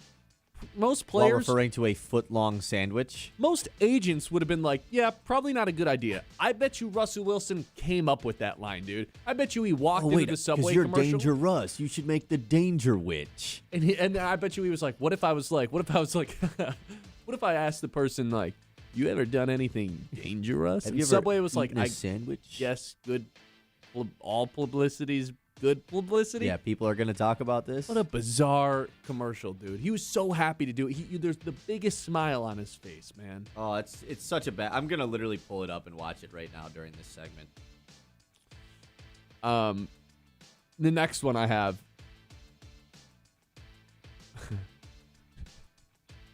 Broncos country. Let's ride. I was waiting for it, man. Broncos country. Oh, yeah, because That's right. I will quickly say, there's also the other part of this commercial with Russell Wilson where he has the other sandwich. He's like, you want a sandwich? You want one? Do you want a sandwich? You sure? It's pretty good. It's a Danger Witch. He's making them it's talk a Danger to each Witch. other. I love this sandwich. It's pretty good. Do you want As it? if they're puppets? Yeah. He's like eating one of them, and he's got the other one in his hand. He's like, you want a sandwich? You sure? It's pretty good. It's the Danger Witch. It's my favorite sandwich. It's called the Danger Witch because I'm dangerous. You want the sandwich? You know what one I didn't write down? Yeah, no one in the YouTube chat. Careful, it's spicy. Yeah, he says that in there. God, it's such a bad commercial. The Broncos country Let's Ride thing is so funny because I don't really think players like Media Day all that much. Like, I know, like here, like I don't think it's something the players are excited to. It's like, oh yeah, it's Media Day. We got to throw on all the jerseys, take all the pictures. Like, that's not why they're here. They want to go practice. I bet you it's Russell Wilson's favorite day of the year. It's like, yes. You mean I get to dress up and do poses with the camera? All in. And the way he said, I mean, he also had, they make him say it like 3 or 4 times. And this I don't think they made him do anything. Sure. This one actually feels like it might not be an intentional one from him, though, because this was like a behind-the-scenes video shot of this thing. It wasn't like, it wasn't him like trying to show out for the cameras, I don't think. But the way he's like, Broncos country, let's ride. It was just, it was Broncos just country. Let's ride. Yeah, and he does it a couple different voices. Yeah, it's just. I think most players are doing it so monotone. Let's like, ride. Broncos country. Yeah. Let's ride. Broncos country, let's ride. Yeah. Broncos country. Broncos country, let's ride. The second one I have. That one's so good. I have 2 more. The second one is. There's an obvious number 1 here, yeah. I think. No. There's a better number 1 than what you're thinking of because the number 1 you're thinking of, I'm about to say right now. I got an alter ego. I'm feeling like I'm Mr. Unlimited. Is that the one you were thinking of? Of course it's the one I'm thinking of. Bro, what Mr. made you post that? Unlimited. And I the feel way like I got an alter ego. It's Mr. Unlimited. The way he keeps going like unlimited. Like he just makes it even worse and worse. Again, can you imagine if Jared Goff posted a video like that? I can't. Man, imagine. what's up with these cute and the funny thing is JJ McCarthy grew up watching that video and thought, I'm also gonna have an alter ego. I'm 9. I'm Mr. Unlimited. Like, why did he say it like that? I don't know. But number one is just the greatest story I've ever heard in my entire life. Broncos, in the midst of an 0-4 losing streak, 13-4, I don't know, plane ride overseas Oh, yeah. to London. Everyone's sleeping. Some people are watching film. People are just trying to get rest. And Russell Wilson is doing high knees and stretching and like hamstring kicks up and down the aisle trying to get a workout in. That is so... The unawareness, the lack of awareness in that moment. From the quarterback. Like, the quarterback has lack of awareness? As they're 0-4, I'm just trying to realistically imagine, like, I've never been on a private plane or like a plane like that. Like, but in a commercial flight, someone doing high knees up the aisle, how much that would annoy me. Let alone a flight overseas, someone getting up and stretching, doing the high knees, trying to get a workout in. And my question is, like, how do you do this without you, like, looking around and not understanding how abnormal it is and how other people are perceiving you right now, especially with the whole Broncos country thing has already happened. You've lost to Seattle. You're 2-6 at this point, I believe it was. And then it hit me. It's not that he wasn't aware. He was proud. Yeah, that's his thing. Quote after they landed, I was walking up and down the aisle. Everybody else was knocked out. I was doing high knees, working out my legs, everything else, making sure I was ready to rock. That was good. Then I fell asleep for 1 hour, watched some film. I felt good to go. He was bragging about it as if like, yeah, I got an extra workout in on the plane. Dude, everyone else on your team, I'm sure, hated you in that moment. I'm positive of it.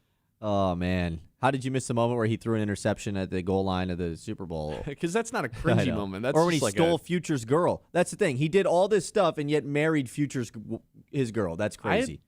Future like pretty openly talks about how he is like... He hates Russell Wilson. He wrote a whole song dissing Russell Wilson. I was just going to say, I don't think you can steal Future's girl because like Future has like 14 different baby mamas. Yeah, but that was the girl he was truly in love with, though.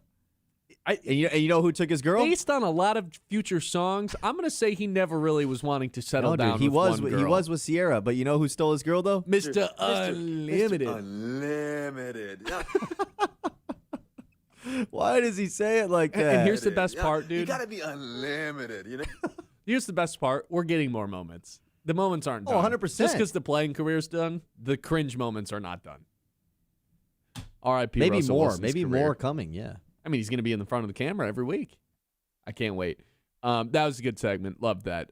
Bring one former Detroit Lions player out of retirement. Maybe we'll do the same for other NFC North teams. That's when we come back. It's the Ben Bosscher Show live here on 100.9 The Mitt. Hey, quick heads up for all the parents and athletes out there. If you've got kids gearing up for spring or summer sports, Great Lakes Spine and Medical has you covered with sports physicals. They make the process fast, easy, and stress-free. No long waits, no bouncing over town. Plus, you're not just checking a box. Their medical team actually looks at the overall movement, flexibility, and injury prevention to help athletes stay healthy all season long. Whether it's school sports, travel teams, or rec leagues, Great Lakes Spine and Medical is a great local option to get it done right and on time. Appointments are easy to schedule. Get those appointments and physicals done now and be ready for game day. The Ben Bosscher Show, built by Bresky Siding and Building Repair.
built by Bresky Siding and Building Repair on 100.9 The Mid.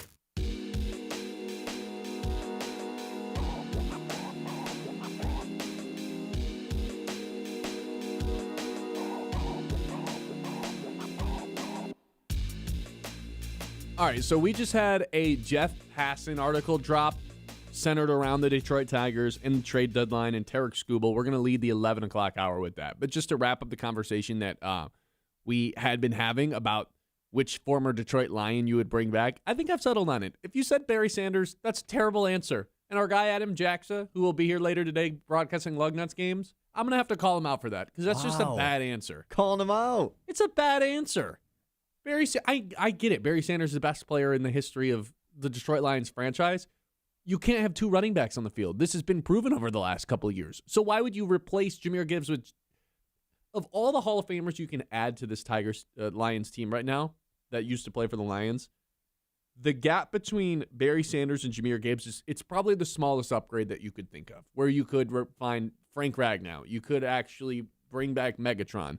Not Bobby Lane, Night Train Lane. Like, you could have all these studs. Barry Sanders is not a good answer because all those other players are replacing, like, middle average players, like Cade Mays, average player. If you, like, in the YouTube, Noah, prime Glover Quinn, that'd be awesome, considering we have no idea whether or not Kirby Joseph's going to play. To have a guy who led the league in interceptions sounds great. Hell yeah. Darius Slay, probably not a Hall of Famer, but that's a huge upgrade over Terrion Arnold right now, or DJ Reed for that matter. So I am a proponent of anybody on the defensive side of the ball. If you want to say Megatron, I'm not like anti-Megatron answer. I just don't think they need him. You just all of a sudden become maybe the best offense in the history of the game, which, when I say it out loud, doesn't sound all too bad.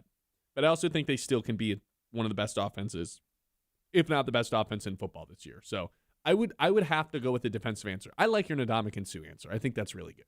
I think Suh is the answer. But just because I feel like he's more dominant than any corner you could pick for Lions history. I know we've gone over some names. I saw Dre Bly was another guy that was thrown out. Like, there's a lot of like good corners in the Lions history, but I think that's what they all are.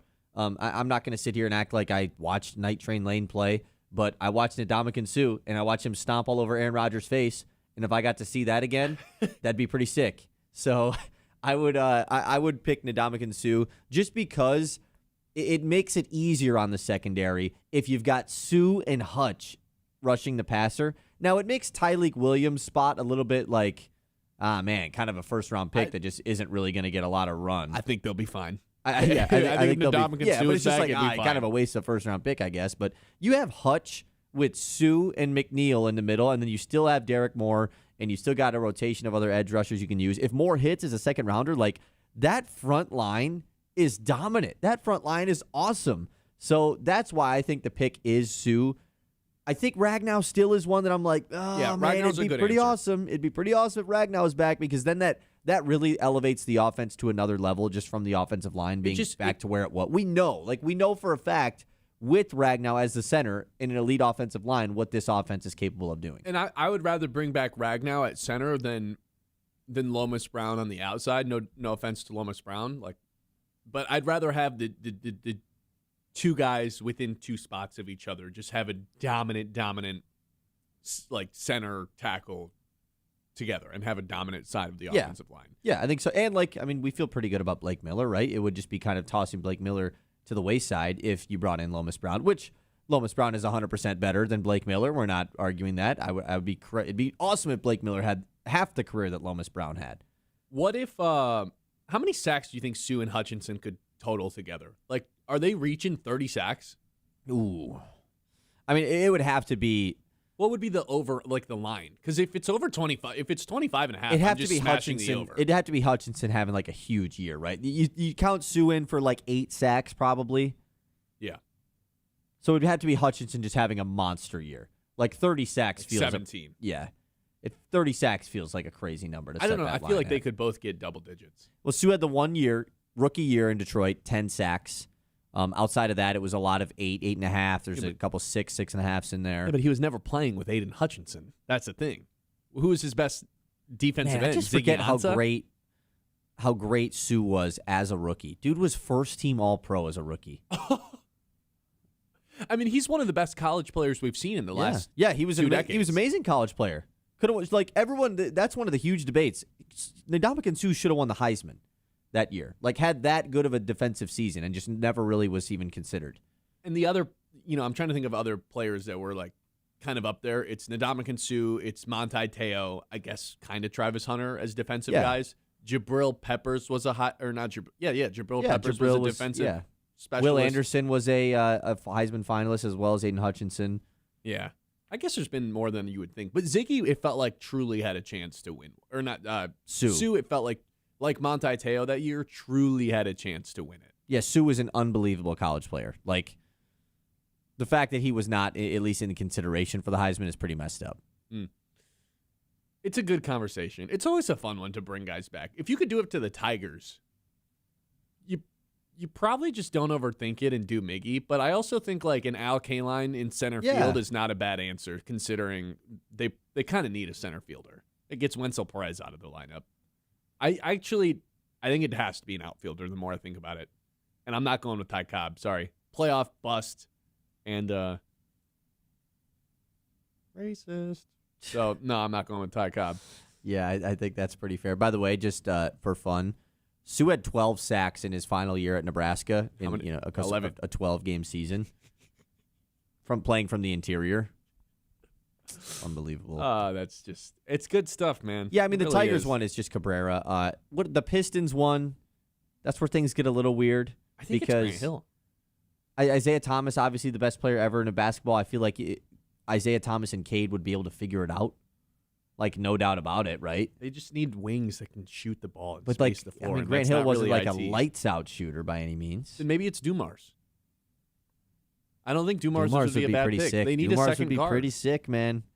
And he's their perfect number 2. It's not like Isaiah's. I know he could score. I know he can. I've seen the games, but he's not a floor spacer.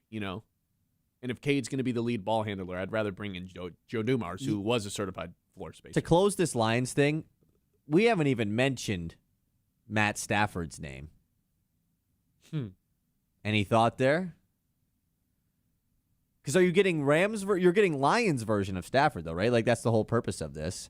The Rams version is just better. Yeah, and I mean he's aged like fine wine. He really has. I think Goff will do the same thing. I agree. I think Goff is on a very similar trajectory as Stafford was in terms of aging better and better as he gets a little older. Because Stafford's lost some ability. Goff has never really had it. So, yeah, I think it's going to be fine. All right.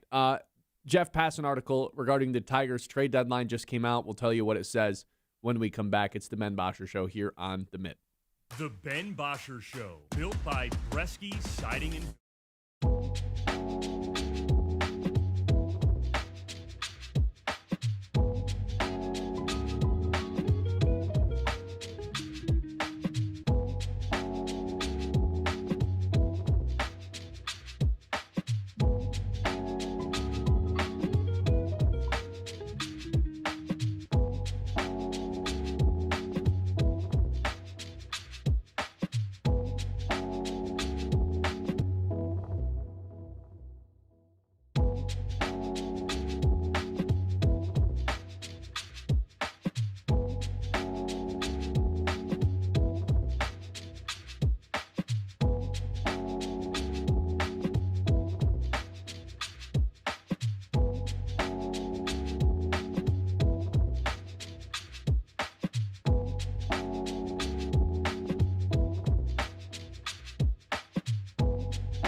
All right, so Jeff Passan just released an article. I don't know if I'd say centered around the Tigers, but the Tigers are the first team with a blurb. It's every team with a Jeff Passan's early 2026 trade preview. And you go right to the Tigers, the unloaders.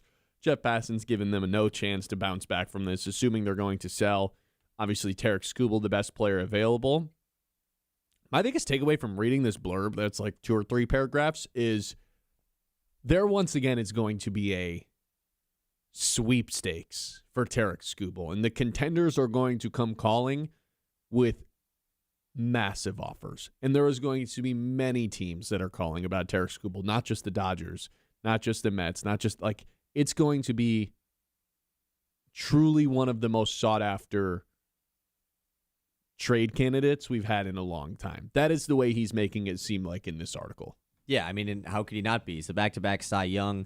Well, there was always some concern of he's on the last year of his contract. He's got the elbow thing. Are people really going to want to trade their top prospects for a rental? And he's basically saying, yeah, none of that matters. People are going to come calling. And I think the teams that are going to be in the sweepstakes for Skubal are the teams that are going to be wanting to re-sign him as well. Now, I think there is probably just an understanding that if some of this stuff in the offseason doesn't go down, the Dodgers probably are just going to be the team that has the crazy amount of money to offer Tarek Skubal once he does hit the open market in free agency. Now, it's very hard to predict anything that's going to happen postseason right now into the offseason with all of the contract situations. And so that's also why it could be beneficial for a team to actually acquire Tarek Skubal.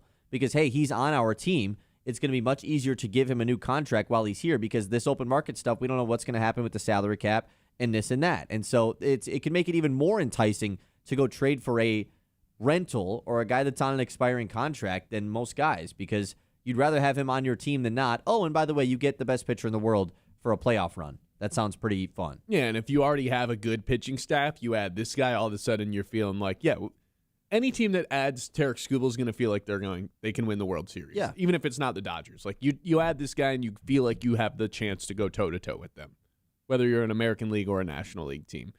Now, this doesn't take into any consideration the Tigers being able to bounce back in any way, and I think if you're Jeff Passan, that's completely understandable. I don't know why you would be predicting that based on their record. But if they do decide to sell, he's basically Skubal, most prized possession, this entire trade deadline, not just for the Tigers, but this will be known as the Tarek Skubal trade deadline, which makes me think he's probably just getting moved. Again, we talked about it yesterday. It makes me feel Scott Harris probably just shouldn't be the GM on August 3rd or the president. Shouldn't be in charge of the Tarek Skubal decision based on how the Jack Flaherty thing went down. And then continue to win games probably doesn't help that case. Because if you get into a position in which you're trading Tarek Skubal and all of a sudden we see the thing you got in return, it's that's it. Rest of the decade could be just screwed. That is what you're dealing with here. So you have to make sure you have the right person in charge to get you the best deal. Because it can spark you forward rather than set you back. In the case of Justin Verlander, it set us back 9 years. It has the ability to spark you forward, move you forward. You have to make sure you make the right deal, though. I have no faith that Scott Harris is able to do that. No, and it's the way that Passan phrases it in the article. The Tigers' number one goal at the trade deadline should be getting a franchise-altering return for a franchise-altering player. Yeah. It can't be anything less than that. And obviously, we're not going to find out if it truly is for a couple of years because you're going to be getting prospects. But at least it has to be viewed that way. You get some guys that are more ready to go than that. Yeah, I think so too.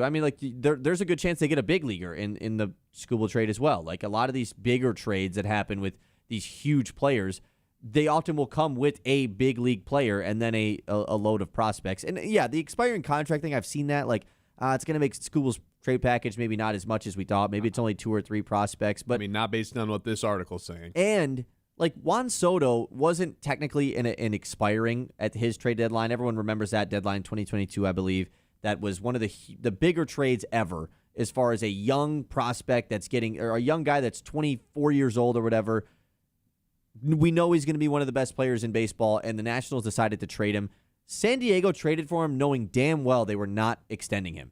There was never any they're going to pay Juan Soto. Okay, here's Juan Soto. You get a season and a half of him. You've got him for a year and a half of baseball, 2 playoff runs, and then you're going to lose him to, Well, they ended up trading him to New York, and then they lose him to the other New York. It's kind of crazy that it went out that way. It's wild that he's played for 4 teams. It's absolutely insane. It's one of and the now he'll be on craziest the Mets career for arcs. the rest of his career.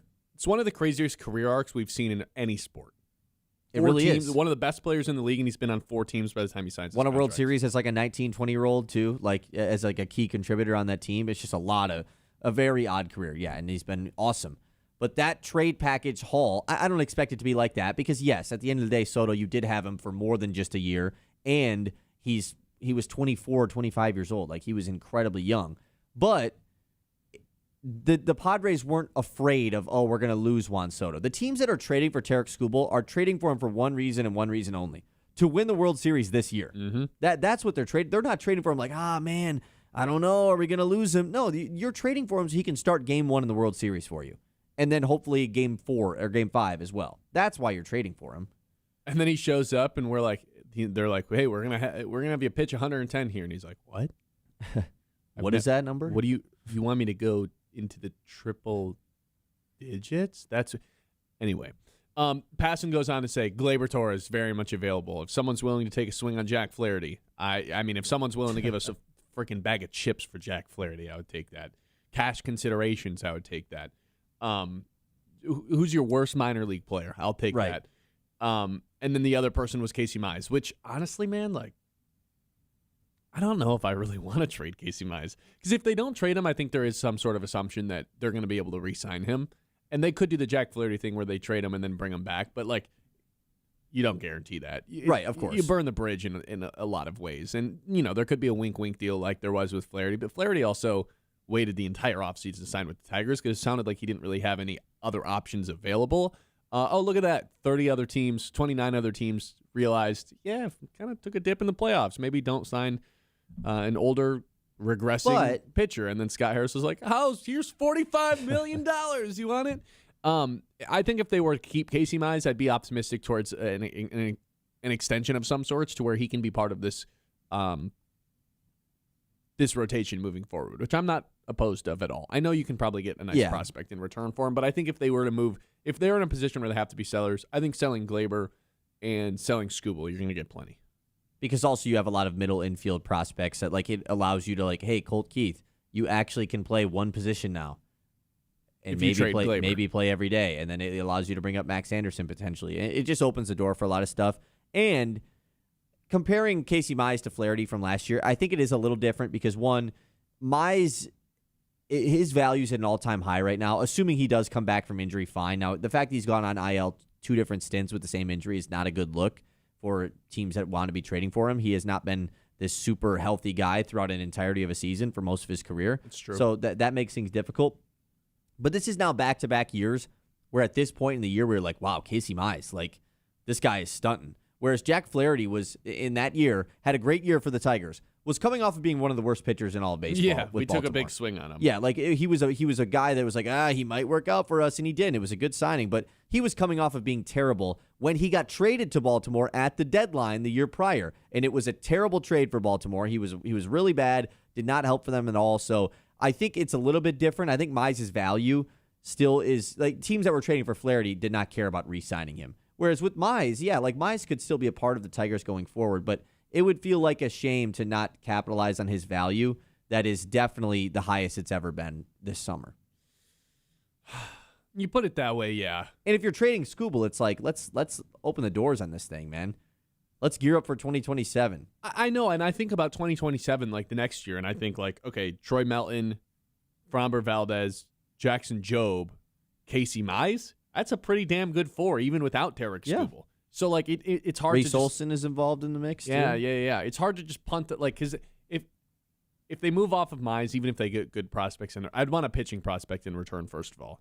Like, with Skubal, they need one, yeah. They need a pitching prospect bad, because now that Melton and Jobe are both here, it's like you look in the minor league system and there's not really anything to hang your hat on in terms of the pitching. Unless you're a big Jaden Ham fan. That's one thing that Scott Harris has failed miserably at, is bringing in any sort of pitching talent that they've developed. They've just completely failed to do that.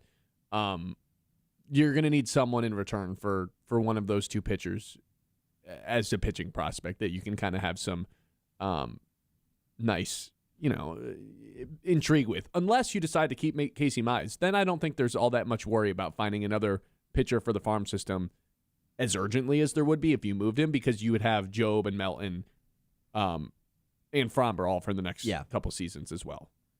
Nonetheless, though, I think this article does, I think, help put it into perspective of like, and I understand like Passan's probably not watching the Tigers on a day-to-day basis and understanding that these 3 games have really felt much, much different than it was the entire months before. It's been monumental. But it helps put into perspective like, okay, the Tigers are still quite a bit of ways out from even considering not being sellers. Right now, that has to be the mindset. But it's still the first week of June, so a lot of things can change. 989-837-6125. This is the Ben Bosscher Show. We're live here on 100.9 The Mitt. Scott Family Dental. Boy, I've got the people for you. They've got the friendly staff. It's more than just like an appointment on your schedule. You're treated like family from the moment you walk in. Dr. Brandon Scott and his team create an experience that's welcoming, relaxed, and actually kind of enjoyable, making every visit feel like a little bit less of a dentist visit and more like you're catching up with some friends. That's Scott Family Dental, giving you the bright smile that you deserve. The Ben Bosscher Show, built by Bresky Siding and Building Repair on 100.9. Shower with the cuz, like a saw. Piss with the got the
quick on the draw.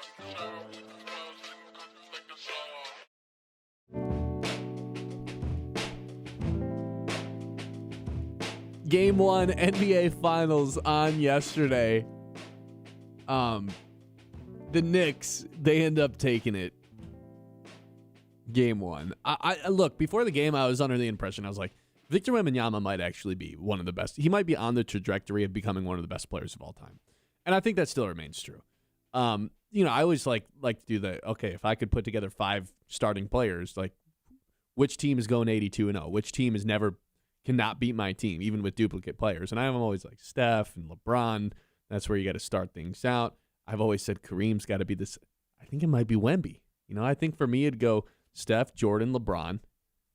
No disrespect to Magic, but I want more shooting. Steph, Magic, LeBron. Steph, Jordan, LeBron. I'd probably go Larry Bird. And then I'd go like Wemby. Like that was what I was legitimately thinking. This is the best defensive player we've ever seen, and he's only 22, still ascending. Why would I not just pick him?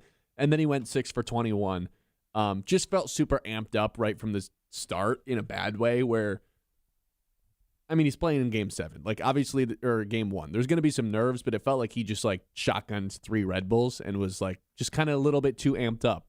I feel like they'll be able to fix that if you're rooting for the Spurs. I don't think you're going to get that version of Wemby again. That's not even the story of the game, though. The story is Brunson continuing to be just a monster in these fourth quarters. 9.5 points per game in the fourth quarter in the playoffs. 59% shooting. If you didn't think that was good enough, 61% from behind the arc in the fourth quarter of these playoff games. He starts levitating once that fourth quarter hits. It's almost like the Brunson quarter. And as much as I hate Brunson and I'm still mad about last year in the playoffs, he's reached a point now where it's like, I don't really understand how anyone's supposed to slow him down in the fourth quarter because he just feels like he's levitating. And every shot he takes is going to be a good look. He's going to be able to get to his spots. You can't stop him from getting wherever he wants on the court. And then he's going to be able to get a good look off because he uses his pivot foot so well. He's so crafty with his ball fakes. He's so quick to get his jumper off. I don't think, he's got to win a title before we have any real conversations. But in terms of little guys, I think Pistons fans, I don't have to convince you. Isaiah Thomas is the best little guy of all time. And I'd say little guys 6'2" and under. Once you're 6'3", you're disqualified. Little guys. Isaiah Thomas, best guy ever. Last guy to do it as a true little guy and win rings. Maybe Brunson gets this done. Maybe he doesn't. I think he actually might be the best scoring little guy of all time. He can't be stopped from getting buckets. He is inevitable in the fourth quarter of these games. As if a Mahomes is driving down the field in the fourth quarter and you're just like, you gave him the ball back. It's over. Oh, it's a 3-point game and you gave the ball back to Mahomes with 5 minutes left? Yeah, dude, you lost. He's just going to win this game. That's how Brunson's starting to feel in these games. It's pretty incredible. I don't know if you saw the pictures or the videos of what New York and Times Square looked like after that game. If they win the finals, that's turning into Gotham City. Crime will be legal for a week, not because it's not being they won't be able to do anything in the streets. The police will have no control if the Knicks win a finals. That place was going bananas, and it wasn't even a home game. It was Game 1. Yeah, what's Game 3 going to look like?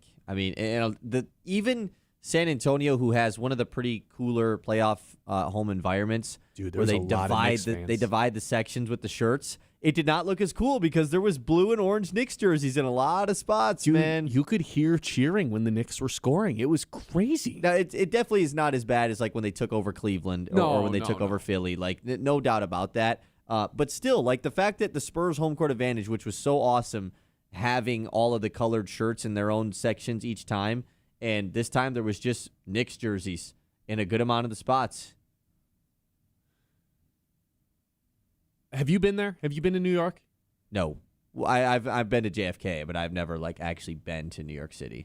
I've only been to Times Square once. It's crowded in general. Yesterday, the pictures and videos I saw afterwards outside MSG, it looked like you couldn't if you wanted to cross the street, that was going to take a while because you were shoulder to shoulder everywhere. It'd be awesome though. It sounds like a mosh pit. It does raise the question though, with Brunson performing the way that he did last night. 'Cause he was pretty. He didn't have a great game up until the fourth quarter. He was dealing with injury the entire game, and then then you look at the goes off. Box score and he has 30. Yeah, is Brunson better than Cade? Don't make me do this. See, the thing is, got to segue it into a Pistons thing somehow, right? The thing is, if I say yes, it feels like I'm living prisoner of the moment, but if I say no, it's like I'm denying something that Is actually true. And I don't really know which is the right thing to do here because I haven't thought that up until the last few games where he's just like truly levitating on a different level. I still think Cade is a better overall player, but Brunson, his scoring is so good that it might just make up for everything else. Like his team is a lot better, so that Obviously. plays into this. Obviously, Cade, first team All-NBA this year. Brunson, part of second team.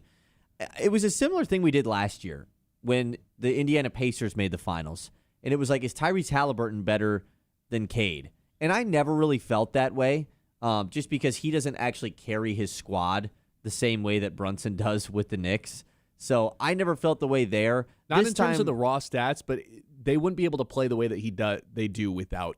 Of course. without I mean, Halliburton. he was their best player. Like, I'm not doubting that. But I think that they just, like, there was a world where they don't, like, feel, oh, what are we going to do when Halliburton's not in the game? Well, Hallie's selflessness, I think, wore off on the rest of the team. Yeah. And how It made guys like decisive Nembhard and he is. Neesmith have way bigger series, 100%. Yeah, and not only that, but like if our star player, our franchise guy is going to be so willing to pass the ball ahead and find open guys, like I'm going to be doing that too. And you saw the Pacers team be incredibly selfless. And the Knicks have hit that gear too. So, Yeah. It's just tough because when you compare those two guys, like, okay, what about when they went head-to-head this year? Brunson was nowhere. And Cade rocked. Cade had 42 at MSG. But also, then, like, who cares about the regular season with the Knicks? Because look what they're doing in the playoffs, and look what they did last year in the playoffs. Brunson was dominant in the series against the Pistons last year. Every game, he was amazing. I mean, do you think he is? You think he's better than Cade? It's really tough. I asked though. you the question. I don't want to get asked. It's tough because if you say yes, it's like I don't want to live prisoner of the moment. Like I think he of is. course, you're I think asking he me is. this. You're asking me this right after game one where he just pulled off some incredible comeback. Like, yeah, the obvious answer is yes. But if I say no, it's like, really? It's like I don't know if I'm living prisoner of the moment or not right now. Yeah, you can I still. think I have to let this finals play out. I think Cade is better. Okay. You can hunt Brunson defensively, still pretty hardcore. What if he just wins this finals? Dylan Harper was just like eating him alive when that matchup was happening. Yeah, a rookie. This is like another storyline that I hope just doesn't get. If the Knicks win, it won't be a storyline. Harper being a rookie and like being a legitimate contributor is one of the wildest things that I've remembered happening in a finals in a long time. Yeah. And now we've got John pulling up in the Jalen Brunson shirt. Oh, you know man. what? Honestly, it would normally piss me off. It doesn't. He has every right to do this right now because if I was if I was in an alternative market and the Pistons were winning playoff games in finals games, I'd be doing the exact same thing as him. So I'm not putting on a Knicks shirt, you bozo. No. Oh, they're shorts. I thought he was handing me a Knicks shirt. I was like, I'm not putting that on. You bozo, he says. No, they're orange and blue shorts for you, buddy, because you spilled Orange, a smoothie. yeah. Orange. No, I might wait for the Brad shorts. I don't know if I want to put on blue and orange shorts. Why? I do like that shirt, though, the Brunson in the WWE ring. I feel like you might have bought one size too small No, it looks good. in the medium. Yes. What is that? Is it a medium or small? I wanted the size above, but it was sold out, and I just didn't want to wait because I You ordered it online? Yeah, Fanatics. It was half off. I wanted it for Knicks Pistons, so that's why I was Of like, all course. right, I'm not going to wait. It is a dope shirt. I It can't is. lie. Yeah. By the way, you're okay saying that Cade is better than Brunson. That's still okay. Like, you could say that. It's just when, your player needs to win a game 7, Brunson comes through. You could say that about, Harden's better player. Who did Nobody's saying Cleveland Harden's have? a better player Donovan than Brunson. Mitchell. Like, that's fine. And statistically, over the course of their career, that's fine. Well, career-wise, yeah, all those guys have had better careers than Jalen Brunson. But I think right now, Jalen Brunson's peaking in a way which I mean, I'm not the first person to say there's been so many people that have been like, oh, nobody ever saw this coming. But like, truly, like when he went to New York, nobody in their wildest imaginations could have thought that he could bring a team to a finals as the best player. Yeah. Dude, I just love how he's got the shades to go with the shirt, too. Correct. Like, he needs the shades as well. Correct. The deal was panned by everybody. And no one thought it was the finals altering move. Same thing when they made the trade for Karl Anthony Towns. It Yeah, was like, that's another one where I'm like, I can't believe what I'm watching with this. Yeah. This is notoriously one of the worst playoff guys we've had in the last 10 years for the all-star players. And he's like a very high-level, productive, smart IQ basketball player in this playoffs. And that is the opposite of the career that he had built for himself and the reputation he had built for himself in the playoffs. Yeah. The trade was made. I remember I was in the Heritage parking lot, Heritage High School. Why? Coming back from a game. Why, he says. Why else would I be there? covering a game, and then I was just getting texts from you, Kyle, Brad, just like, I mean, it's probably a better upgrade than Randall, but like, come postseason, he's not going to be able to come through. And what could I say at that point? And the Nova Knicks were split up too. They had a good 1 month run. Yeah, DiVincenzo a part of that trade. Correct. No, how you feeling though, John? Like game 1 win. Like are the Knicks in what now? Because you were Knicks in 7, right? I still stealing game 1. I'm assume was not on your radar. Correct. You had to win the Alvarado game, and the Knicks did. Man, when he scored on Wemby, me and John were going crazy when he scored on Wemby. When he scored on Wemby, or he made Wemby goaltend? That's what we're talking about. When he made Wemby sure, yeah, he scored on him. that was epic. But no, I'm still gonna hold Knicks in 7 just because I think the Spurs team is just resilient like the Knicks. Like we saw that over the course of the playoffs. We saw it in the 7-game series against the Thunder, who the Knicks have beaten, and it's just who's in front of them, but teams that just don't have fight. Yeah. 76ers and Cavs. True. The Spurs have shown that they have. So I'm not. I think both teams can be true. Like I told you after game 3 of that conference finals, like I feel like the Knicks have hit a championship 5th gear, 6th gear that no teams ever do. I think it also can be true that they haven't really been tested. Yeah, it's just what the East is. Like again, and it's not, I used to look at it, it's like, oh, everyone's just detracting from, Brunson and the Knicks. The East is what it was. It's not good. The East is what it was. Like and honestly, the West wasn't as good as we thought it was either, other than the 2 teams that played in the Western Conference Finals. I think everyone else ended up being a little bit fraudulent. Yeah, going into the season, you're like 4 teams out of the West could win it, right? You thought T-Wolves, Nuggets, Spurs, Thunder, probably, right? Okay, well, of course, LeBron. But besides the Lakers, like who overperformed, Thunder or Nuggets and the T-Wolves underperformed, and then you had Spurs, T-Wolves OKC. performed to expectation. Like they just didn't think They so. just didn't overachieve. I think they were a conference final team potentially. But here's the thing: I also don't think very many people thought the Spurs preseason could go to the finals just because they were so young. Now he was just so younger, like yes, so young. Wait, are you gonna go to New York if they win? Oh, you have to. So this is the thing now. My family's gonna be in town when they play, because like Tuesday, June 16th would be the game 6. That's a Loons home game. I'm going to be here. My dad's going to be here. So we're going to definitely watch together. And then the thought process is, like, do we just go back?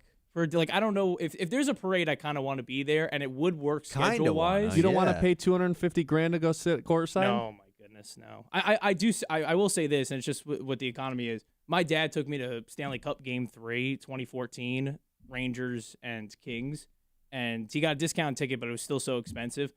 I don't know how normal Knicks fans they're literally putting their there are no normals there are no normal Knicks fans. It has become the celebrity show, which is positive and negative. Like it's so cool to see Timothée Chalamet and all these people, but now the market is just so inflated because celebrities are just flying in to watch this team. But you don't think it is what you don't it think is. you would?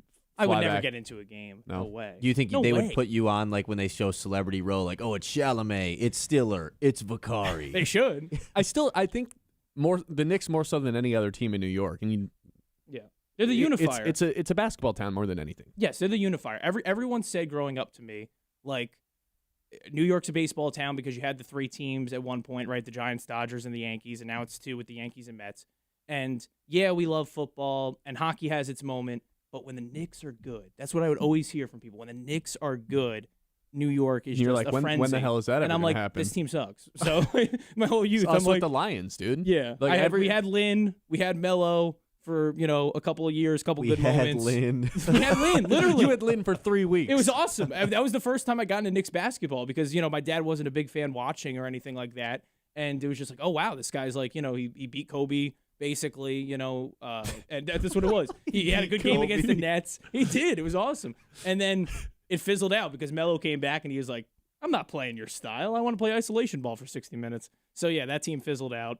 But now they're great. And again, it's the great unifier because there are no Brooklyn Net fans. No matter what anyone tells you online, they don't exist. I've never met one. Everyone else is split. Jay-Z's not no, one? He's not. He's not. Dude, even in his best song, about New York, he said, Knicks and Nets give me high fives. He said the Knicks first because he knows. If he just said, the Nets give me high fives, everyone would be like, okay. Richard Jefferson gave you a high five? Am I supposed to care about that? Is that cool? No. Stephon Marbury gave him a high five at the time of that song release. That's a name. We got to go to break. John, I'm happy for you. Thanks, man. I still want the Spurs to win, but I am happy Brad for you. is rooting for the Knicks. Do you know that? For you? Just because? He's just, no. I mean, maybe you. partly, but no, for you. Why? But He didn't give an explanation? I just don't think, I think he likes the Spurs, that they're peaking this young with Wemby. He's just jealous. I think he is. Yeah, that makes sense. Mhm. Tee up at Sandy Ridge Golf Course, Midland's Hidden Gem, where every round feels like a little bit of a getaway. Now featuring a brand new clubhouse, part lounge and part hangout, all class, perfect for cooling down or talking smack after 18. Smooth greens, scenic fairways, and enough birdies to make your buddies jealous. I've got the mission this summer to hit under 100 at Sandy Ridge. You're getting close, right? Not really. Oh. 117 still. Oh. At Sandy, that's my low. I played in Texas. I got a little closer to 100, but doesn't count. Yeah, it was like cheating. It was like cheating. Book a tee time, plan your outing, or just stop by and pretend you know how to read a green. That's Sandy Ridge Golf Course, Midland's hidden gem that's way too good to stay a secret. The Ben Bosscher Show, built by Bresky Siding and Building Repair.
on 100.9 The Mid.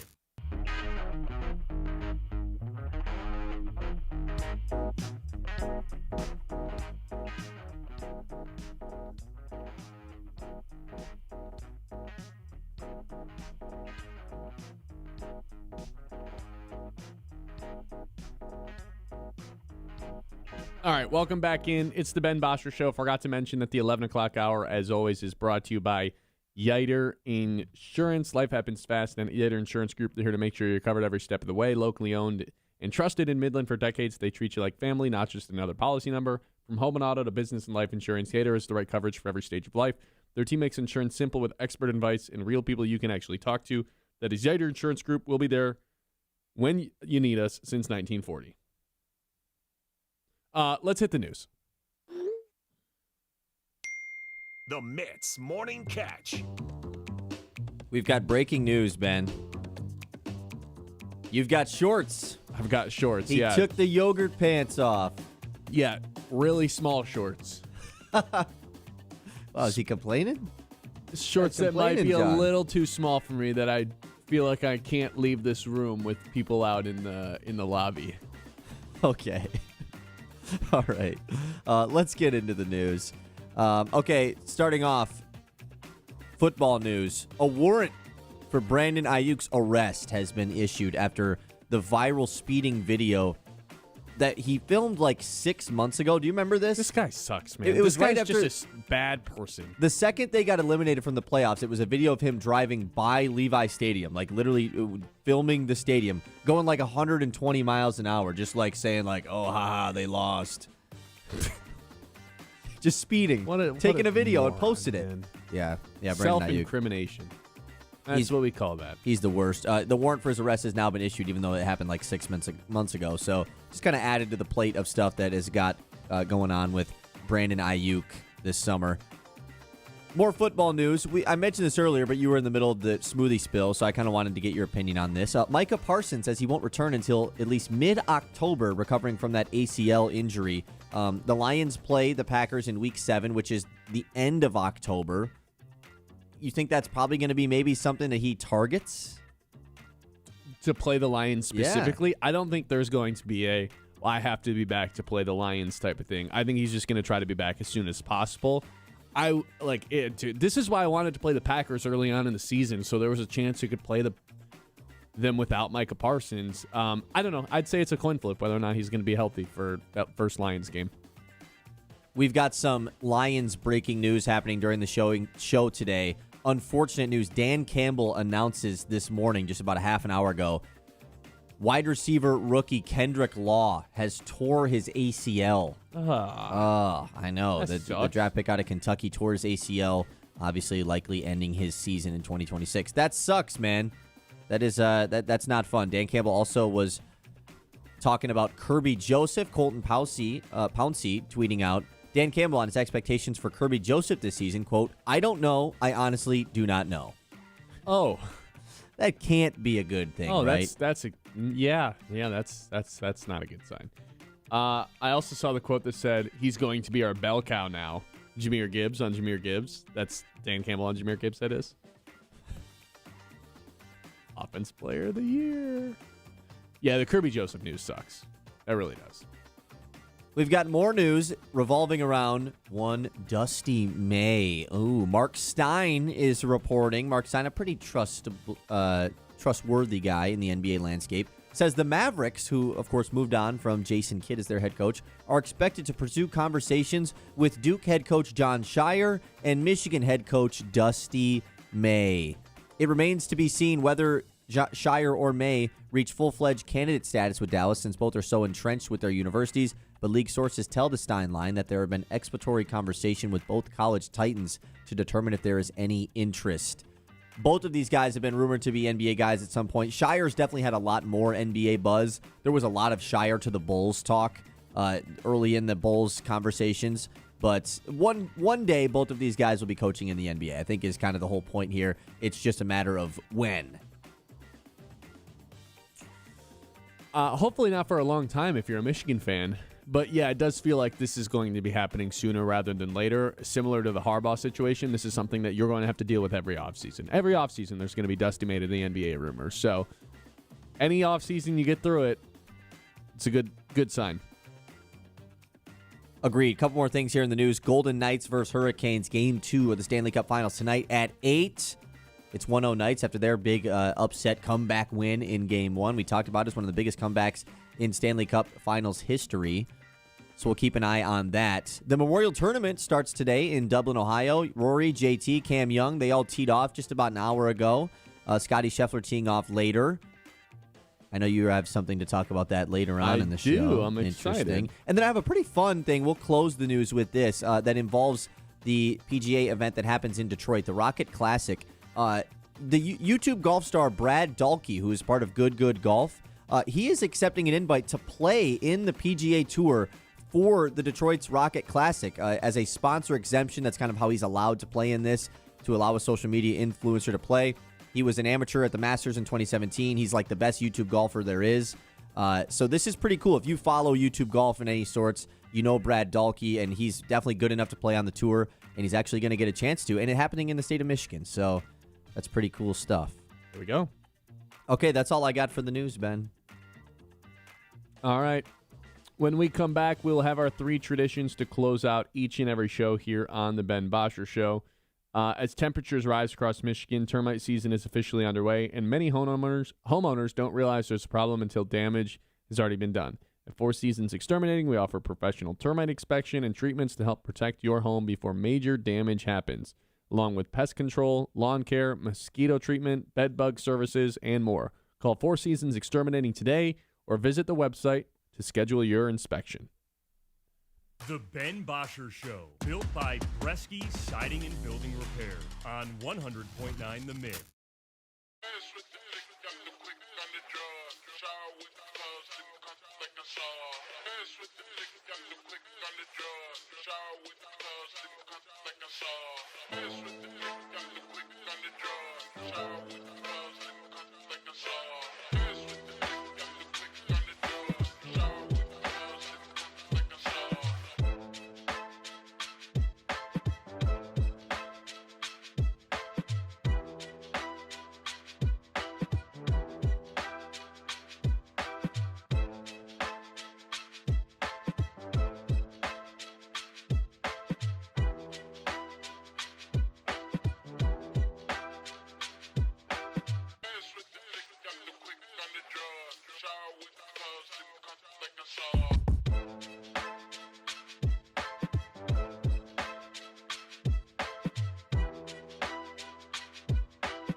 On 100.9 The Mid.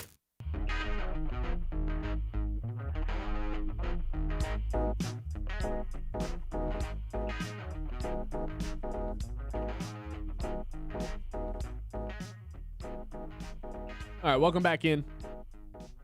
It's the Ben Bosscher Show. We're live here on 100.9 The Mid. We've got 3 traditions to close out each and every show.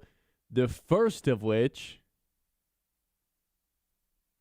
is our lock of the day. Lock of the day. You better lock it up. No, you lock it up. Lock it up. Lock it up. Lock it up. By the way, we just missed this in news.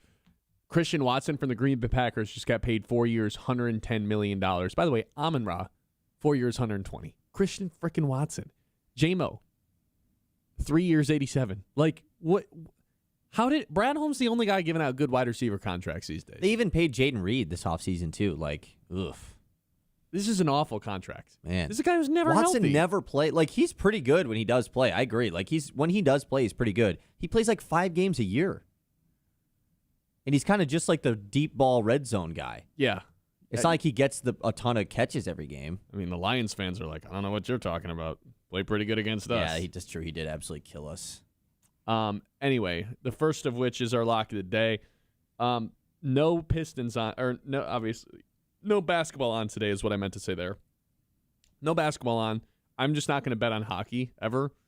And the Tigers don't play. So we're in a little bit of a pickle here. We're dipping deep into the bag. I'm going with going with the immediate future. I'm taking Scottie Scheffler to win this Memorial Cup that's starting today. So Scottie's only won one event on tour this year, and that was already back in January. So he's kind of due for one, for your logic. Plus, he's won the last 2 Memorial Cups, so he's defending his back-to-back championships. He plays well at this course, man. Plus 350, that's it. That's it. He's favored heavily for a reason. I'm just going to go with Scotty. He's due to win one, and he seems to play well here. I didn't know what else to pick for this one, so we'll have to wait until Sunday to see if I actually am right about this. Yeah, it was weird. When Scotty won initially to open up the PGA Tour season, he also was coming in second and third like a ton, and it was like, okay, Scotty's about to have like a huge year. And he just really hasn't yet. He's still been good. I mean, he's still been an amazing golfer, but yeah, this kind of feels like the time to get right, and he's won it back-to-back years. I don't really know the history of like guys three-peating the same tournament. I feel like that can't be like super common. You're also going with a bet that can't be finalized until, Monday's show, essentially, which makes things a little bit more difficult to try to map out the rest of the week. After a win yesterday, that's okay. Sure, dude. Yeah, why not? You hit yesterday. You're 0.97 units up on the week and the month so far, 2-1 this week. So mainly it comes down to Friday's pick if this doesn't hit. I love Scotty, so I don't want to tail this, but like getting the field versus Scotty feels like I probably should just rock with the field. Scotty tees off at 1:30 today. Yeah, I'll probably fade. All right. He doesn't believe in us. That is fine. All right. That's our lock of the day. Lock of the day. You better lock it up. No, you lock it up. Lock it up. Lock it up. Lock it up. Our next tradition is our game of the day. And for our game of the day, we are going to the Stanley Cup. It is game 2, Golden Knights versus Hurricanes. Golden Knights have the 1-0 lead. Game 1 was pretty epic. So I'm going to go with another epic game here. This is the best thing that's on television today. So that's our game of the day. Game of the day. I crunched the numbers during those two segments, too. This is crazy. Ready? Jamison Williams, $26 million per season.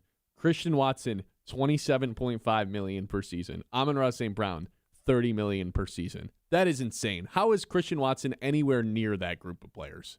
Yeah, that's unbelievable. I mean, Watson has, in 4 seasons, year 1, he missed 4 games. Year 2, he missed 8 games. 2024, year 3, he missed just 2 games. And then last year, he missed 7 games. Like, he has missed a good chunk of games in every single year of his career. And, like, I don't know, his best numbers all year long, like, guess what his career high in yards for a season is? 700? 620. Oh, my God. 620, man. Thinking, man. He gets a lot of touchdowns. He's got 20 touchdowns in 4 years. Like that's not bad for the limited games that he plays, but he's only had 41 catches in his career for like a season high. Yeah. That's tough, man. Shout out the Packers for looking dumb. All right. Last thing we have is to predict what Colin Cowherd opens with. I got a point yesterday, right? Yep. You're going today. Yep, you got a point yesterday. It felt like it was going to be a guaranteed point today, so yesterday felt like it was needed. It is my turn to go first today, as Ben mentioned, episode 252. 59-58 is the score. Ben's got a 1-point advantage on your boy. I will go with Jalen Brunson. OMG, Jalen Brunson. He's so crazy. He loves Jalen Brunson. They take game 1. They steal game 1. The Knicks. Yeah, that puts me in a tough situation because that's just like totally going to be right. Maybe this Christian Watson deal, though. Can I go with... You can go a Spurs route. I'll just go with Wemby looks tired. Wemby might have met his match. This is the perfect matchup. Drawing Wemby out. But now you're making it a Knicks thing. This is the perfect matchup. I'll just go Wemby-centric. Like, it's all about Wemby, even though that they lost. Like, here's why Wemby wasn't able to pull out a win. Is that fair? Yeah, that's fair. Okay. Did you see the guy run out on the court, by the way? Yeah, that was weird. All about, like, some meme coin. I also, like...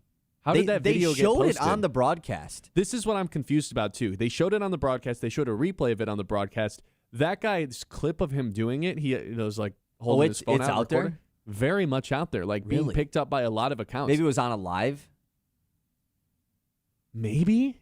I guess, yeah, maybe that makes sense. But otherwise, like, how else would you be able to post that? Yeah, they would have footage? snagged his phone for sure. Yeah, that's what I like. It seems like this is... They asked Wemby about it, too, and he was like, I've never seen that. Like, I've never heard of that happening in my life. The fact that they showed a replay of it on the broadcast was actually insane. They never do that. Ever. They don't want to show those guys because that's the whole point. They want to be seen. That's the only reason they're doing it. They like to take that away from them. It was crazy they showed a replay. The fact of that Wemby's like I can't even wrap my head around that happening is so funny. So like for us, it's like, oh yeah, somebody ran on the field because they wanted the attention. He's like, all what? the time, He's yeah. like, what is that even? We don't have that on my homeland. We don't have that on my outer homeland in my planet. Yeah, I don't know what that means. All right, that's going to do it for us today. We'll be back with a Friday show tomorrow. Appreciate everybody for listening today. Subscribe on YouTube. Hit the notification button so you get live notifications when we go live at 9. YouTube, Facebook, Instagram, TikTok. That's how you stay up to date with us. Appreciate you guys. We'll talk to you tomorrow. Have a good one. The Ben Bosscher